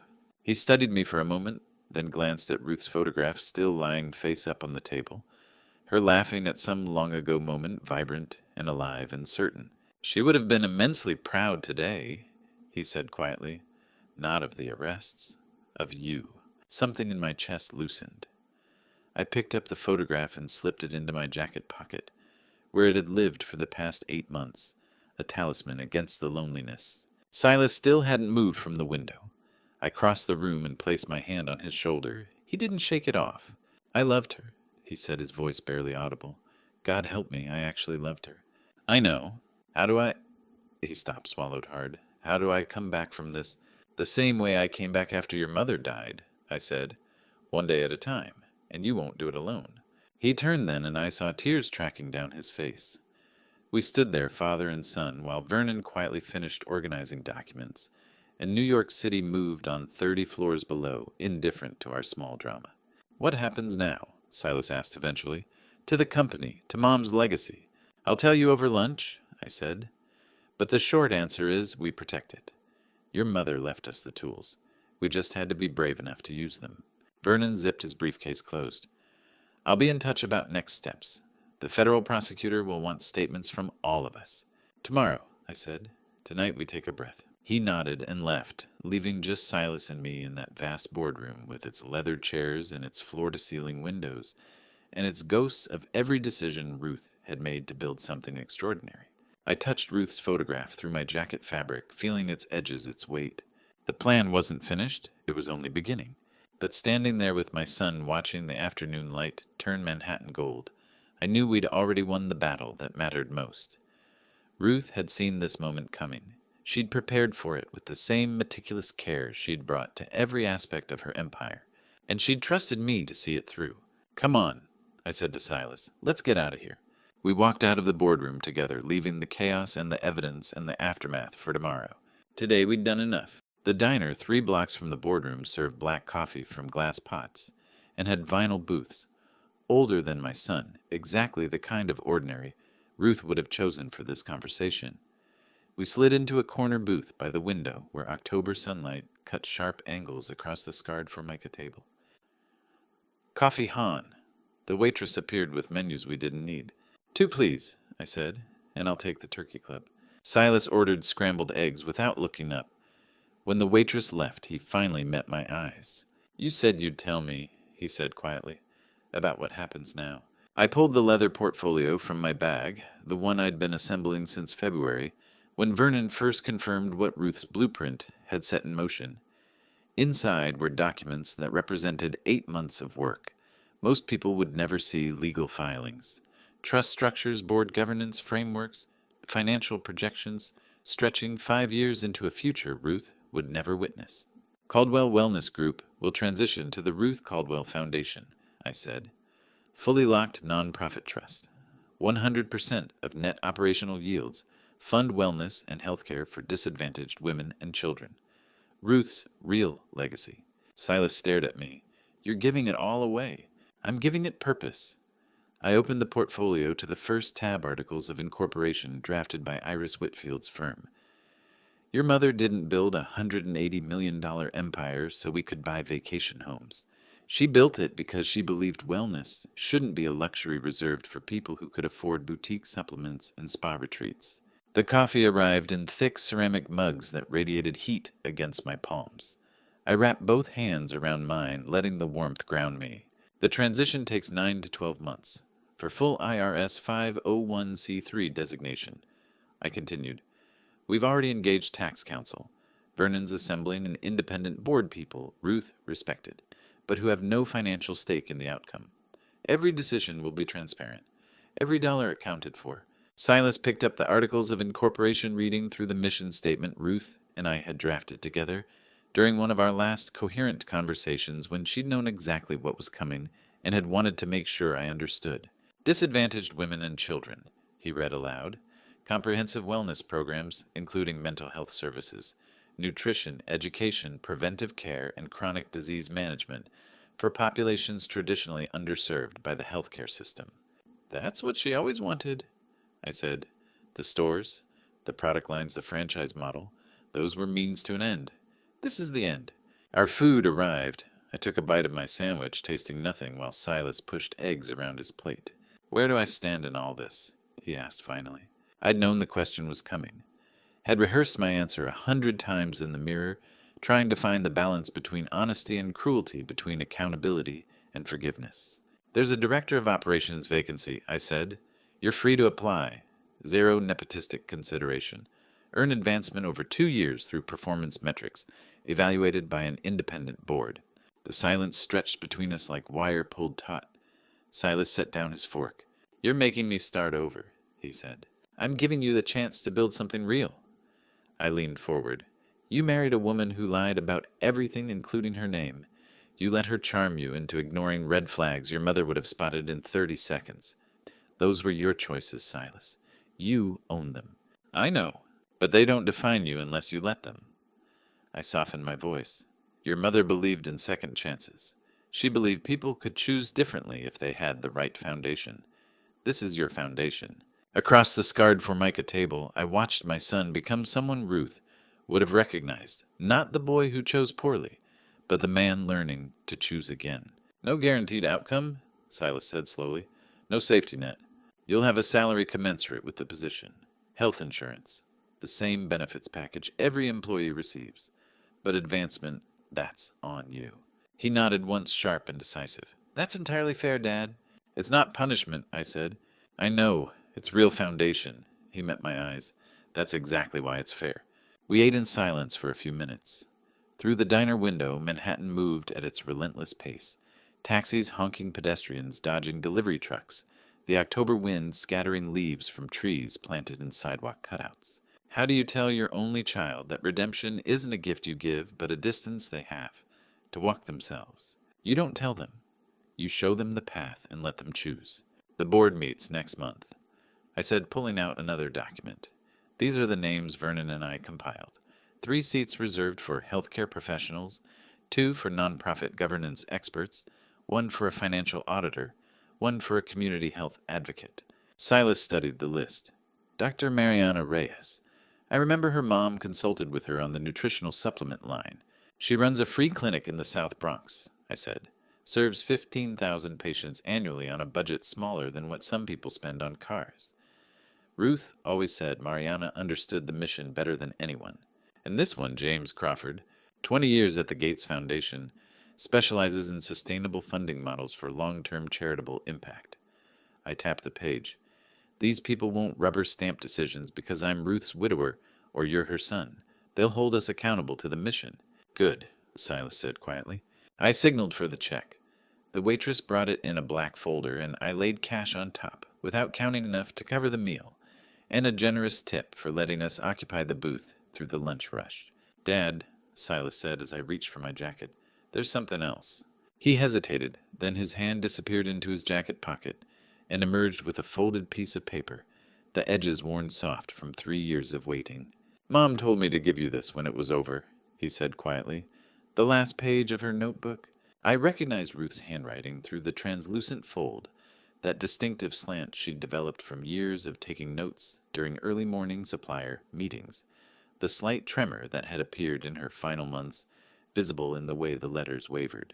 My hands started shaking as I reached across the table. Silas placed the paper in my palm, and for one suspended moment, I couldn't move, couldn't breathe, couldn't do anything except stare at this final message from the woman who'd known me better than I knew myself, who'd planned for this exact moment when I'd need to hear her voice one last time. I unfolded the paper with shaking hands, and Ruth's small, deliberate handwriting from 3 years ago reached across death to speak directly. Jasper, when this is done, and I know it will be done, go live. The words blurred. I blinked hard, forcing my eyes to focus on the rest of the message she'd written during those final terrible weeks, when morphine had stolen her clarity for hours at a time, but left her fierce determination untouched. Put the navy sweater away somewhere safe where you can see it, the letter continued in her familiar slant. Not to anchor yourself in mourning, but to remind yourself that completely ordinary things can hold extraordinary love.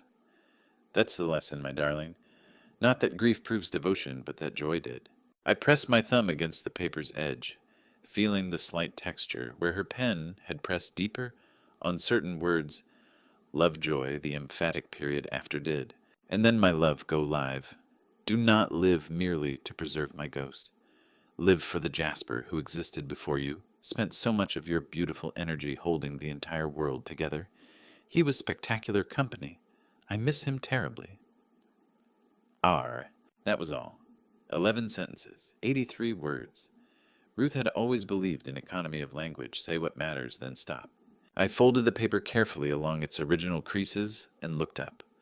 Through the diner window, Manhattan moved at its ordinary pace. A woman in a red coat hailed a taxi. 2 teenagers shared earbuds, laughing at something on a phone screen. An elderly man fed pigeons from a paper bag despite the posted signs. Completely ordinary things holding their own forms of extraordinary love. Refills. The waitress appeared with the coffee pot. I nodded, and she topped off both mugs before disappearing back toward the kitchen. Silas returned from the restroom, slid into the booth across from me, and asked no questions. He'd learned that sometimes silence was its own form of respect. I placed Ruth's letter in my breast pocket next to the photograph of her laughing at Cape Cod, where it would stay for the next 5 months. Grief was a room I'd lived in for 3 years, and Ruth had just handed me the key from beyond the locked door. Not eviction, but invitation to step outside. The drive back to Greenwich took 40 minutes on I-95 through October light that turned Connecticut's landscape into something from an impressionist painting. Red soil, golden sycamore leaves, the Long Island Sound glittering between gaps in the trees. I dialed Iris using the car's hands-free system. She answered on the second ring. "Jasper, how did it go?" "You sound like you already know," I said. "I sound hopeful," she corrected. "There's a difference." "It went well." I switched lanes to pass a delivery truck. Today officially closed a desperately needed chapter. Good, different, or difficult? Both. Predominantly good. A comfortable pause settled between us, the kind that only happens when two people have learned each other's rhythms over months of late-night phone calls about legal strategy that gradually evolved into conversations about everything else. "How's the Litchfield County project?" I asked. "Still surveying sites?" "Tomorrow morning, actually," Iris said. "There's a lakefront property the client loves. Beautiful expanse, incredible morning light. I'll walk the perimeter, review the zoning documentation, probably freeze my fingers off in the process." "I know that region well," I said. "There's a lake near my property where Silas learned to swim when he was 6. The light hitting water at 7 in the morning is spectacular." "Is it?" The whole surface turns silver gold. Looks like someone scattered coins across glass. Another pause, longer this time. I heard her take a breath. "Jasper," Iris said carefully, "would you like to show it to me yourself?" I looked at the October sun draping everything in amber, at the road stretching north toward home, at the possibility Ruth had explicitly given me permission to embrace. "Yes," I said, "I would very much like to." 3 weeks later, on a cold November morning, I stood on 47th Street, outside the lower service entrance of what was now Caldwell Wellness Foundation headquarters. The building looked different from this angle: industrial steel, door concrete loading, dock, graffiti. Someone had half-heartedly scrubbed from the brick. Silas arrived at precisely 7:30, wearing durable work pants and a canvas jacket I'd never seen before. His new security badge hung from a lanyard. Silas C. Building Services. He stopped when he saw me waiting, then smiled when he noticed what I was wearing. "The navy sweater," he said. "Mom would have found this irony incredibly funny." "She would have found it completely just," I said.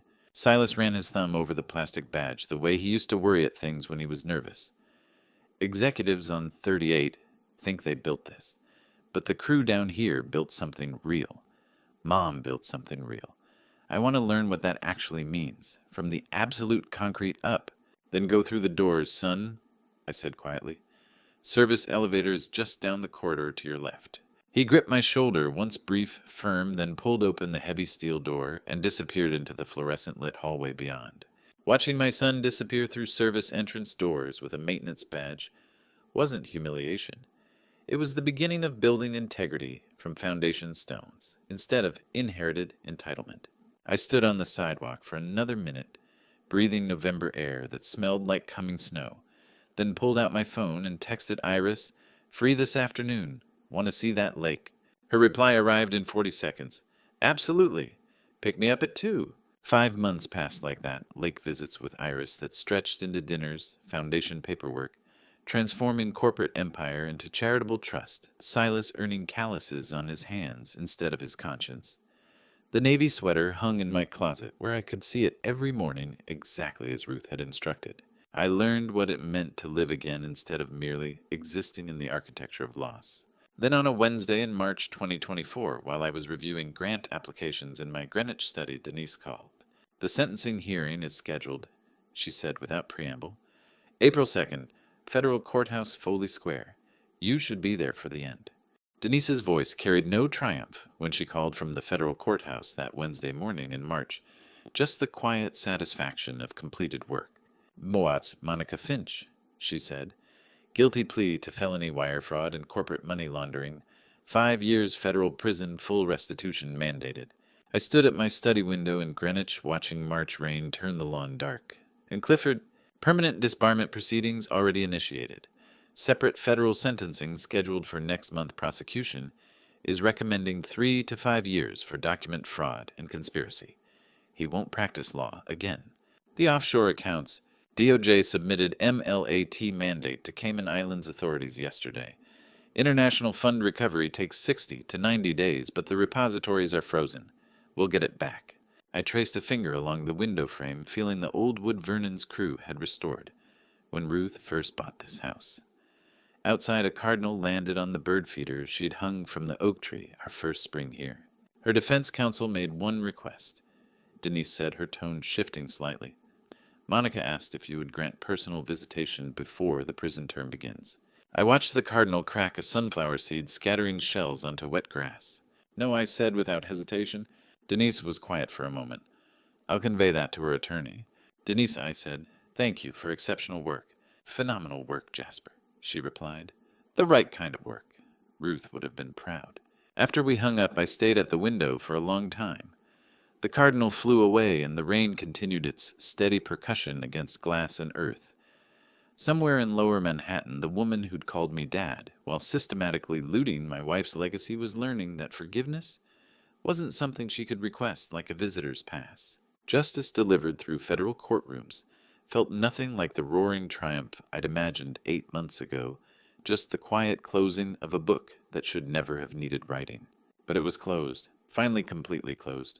1 month later, Denise arrived at the Greenwich estate, carrying a leather portfolio embossed with the words Ruth Caldwell Foundation in elegant serif type. Silas met her at the door, still in his work clothes from the morning shift, and we gathered in the study where Ruth used to review quarterly reports, with reading glasses perched on her nose. Iris sat quietly in the corner armchair sketchpad balanced on her lap, pencil moving in soft strokes across paper. She'd been coming to Connecticut 3 days a week since January, and somewhere along the way her Litchfield County Resort project had evolved into something more personal. Denise spread the incorporation documents across my desk. 37 pages of legal architecture transforming corporate empire into perpetual charitable trust. IRS 501c3 application already filed, she said, pointing to the relevant section. 9 months until federal approval. From that date forward, Caldwell Wellness Group ceases existing as anyone's personal financial resource. Every dollar generated funds the mission Ruth defined. I picked up the fountain pen Ruth had given me for our 20th anniversary, a Mont Blanc with my initials engraved on the barrel, and began signing where Denise's sticky tabs indicated.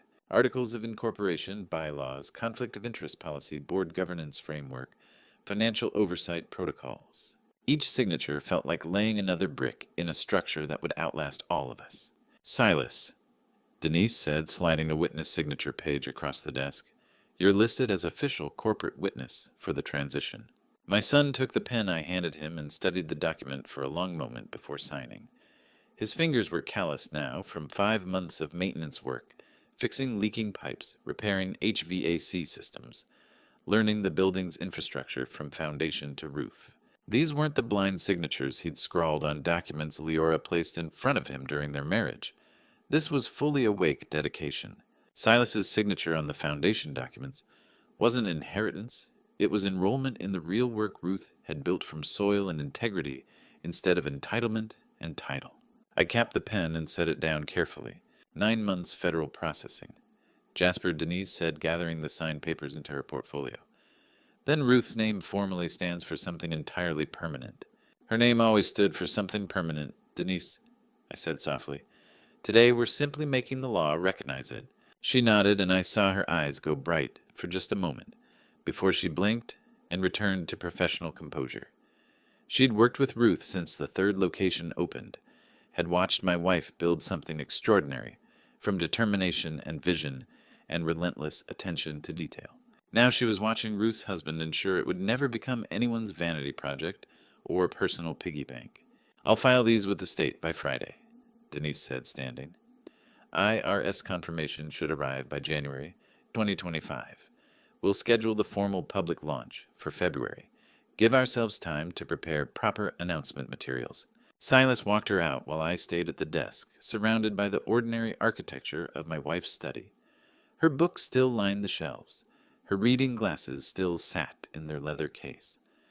The photograph from Cape Cod, the one that had lived in my pocket for 8 months, now stood in a silver frame on the corner of the desk. Ruth had spent 30 years teaching me that the things worth keeping rarely announce themselves. They simply persist quietly until you're ready to receive them. Iris looked up from her sketch pad. "You okay?" "Yes," I said and meant it. Better than okay. Silas returned, grabbed his jacket from the chair, and paused at the door. "Dinner Sunday. I'm cooking." "You're cooking?" "One of the maintenance crew taught me how to make real Italian carbonara. Apparently I've been ordering garbage at restaurants my entire life." I smiled. "Sunday, 6 o'clock." After he left, the house settled into its evening quiet. Iris continued sketching while I answered emails, and we existed in that comfortable silence that comes from not needing to fill every moment with words. As twilight turned the windows blue, she unfurled final site plans across the study desk, the Litchfield house taking physical shape on architectural paper. Her finger traced the covered porch facing east toward the small lake where Silas had learned to swim 28 years ago. "Good morning, Light," she said quietly. Then she looked up at me with a question she hadn't quite asked yet, and I saw my entire future waiting in the space between what she'd drawn and what we'd both been too careful to assume. September 9th, 2024 arrived quietly exactly 1 year since Grand Central Terminal, $300 on marble floor, and the precise moment everything ended and began. The venue was deliberately small, a midtown event space with tall windows and good natural light. No ostentatious ballroom, no champagne fountains.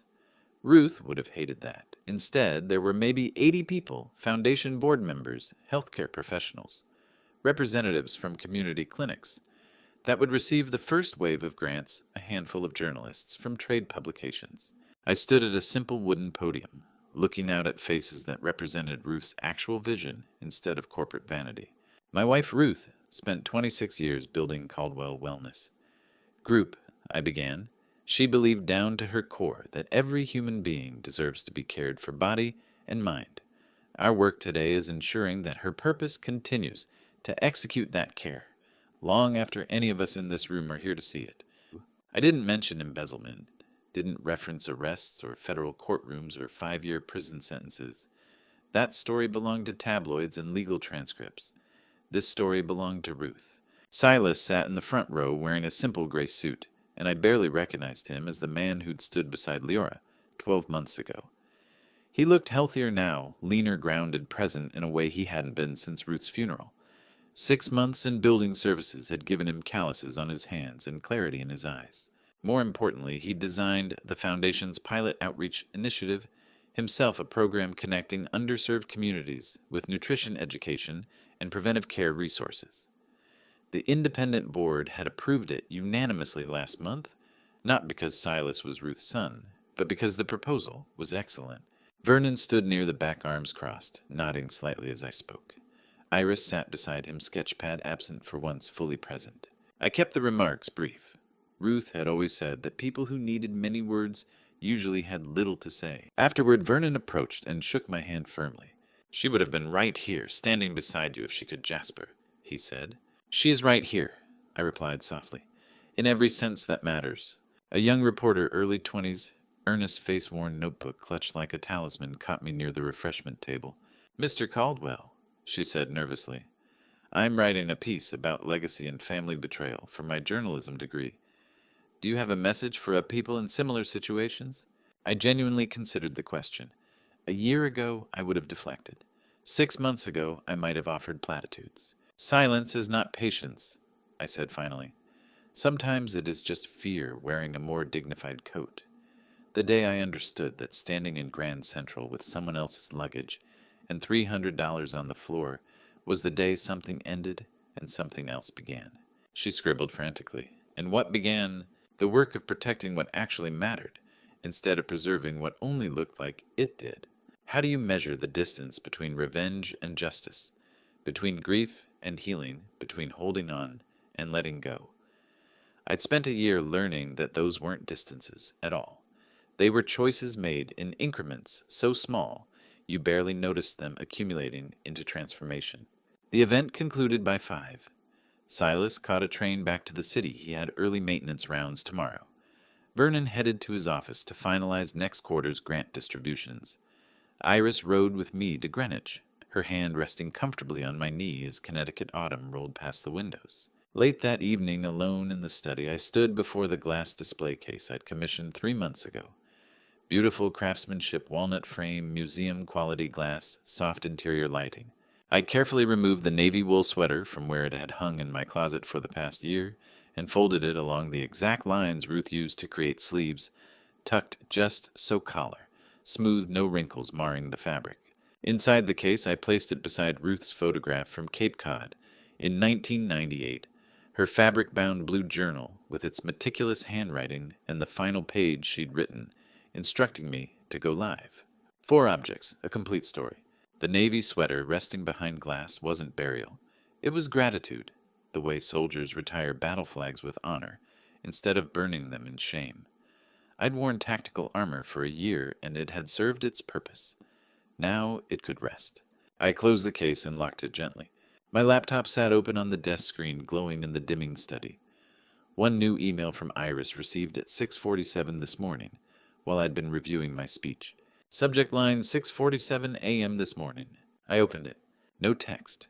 Just a high-resolution photograph taken from the newly finished Litchfield lakefront house bedroom window, the one we'd walked through together a dozen times over the past 8 months, while contractors transformed architectural drawings into physical space. Early morning sun flooded through east-facing glass, turning everything amber and gold exactly the way I described it to her that first phone call. Beneath the image, one word, come. I stared at the photograph for a long time. The same lake where Silas had learned to swim. The same morning light Ruth and I used to watch while drinking coffee on the old porch. Before we sold that house and moved to Greenwich, Ruth had spent 30 years teaching me that the things worth keeping rarely announce themselves. They simply persist quietly until you're ready to receive them. I glanced back at the glass case. Ruth's face in the Cape Cod photograph seemed to be laughing at something just beyond the frame, probably at me standing here hesitating when she'd given explicit permission 3 years ago to stop preserving her ghost and start living for the man I'd been before grief became my primary identity. Go live, her letter had said. He was spectacular company. I miss him terribly. My fingers rested on the keyboard. Iris's sunrise photograph glowed on the screen, amber light flooding through east-facing glass, that one-word invitation waiting. I heard Ruth's voice clear as if she were standing beside me go live. I began typing my reply, finally ready to understand what she'd known all along. That the greatest act of love is not preservation, but permission. That protecting what you cherish most sometimes means giving it to the world in exactly the way it deserves. That ordinary mornings hold more grace than grand gestures. That grief honored becomes foundation instead of prison. My response to Iris was 3 words, and I meant every syllable. I'll be there. And to you listening to my story, remember, this silence in the face of betrayal isn't patience, it's permission. For 3 years after Ruth died, I told myself I was being reasonable by staying quiet. That confronting my daughter-in-law would only damage my relationship with my son. Don't make my mistake. Don't confuse inaction with wisdom. Sometimes the most loving thing a dad can do for his family is refuse to let injustice continue, simply because it's uncomfortable to address. The real lesson here isn't about revenge. It's about protecting what matters most, with both strategy and integrity. A dad's calm revenge isn't about destroying the people who hurt you. It's about dismantling their ability to continue hurting others. Ruth taught me that. I believe God put me through this journey to show that justice doesn't require rage. It requires preparation, patience, and the courage to act when the moment arrives. Family betrayal tests everything you thought you knew about loyalty and love, but it also reveals what you're truly made of. If this story resonated with you, I'd love to hear your thoughts in the comments below. Have you ever faced a similar situation where family loyalty was tested? Please share this with someone who might need to hear it. And if you'd like more stories about how calm strategy beats heated reactions, subscribe to Dad's Calm Revenge. Your support means everything. Thank you for staying until the very end. Some details have been fictionalized for storytelling and privacy. Any resemblance to actual persons or events is coincidental. What matters is the message justice executed with integrity honors those we've lost more than revenge ever could.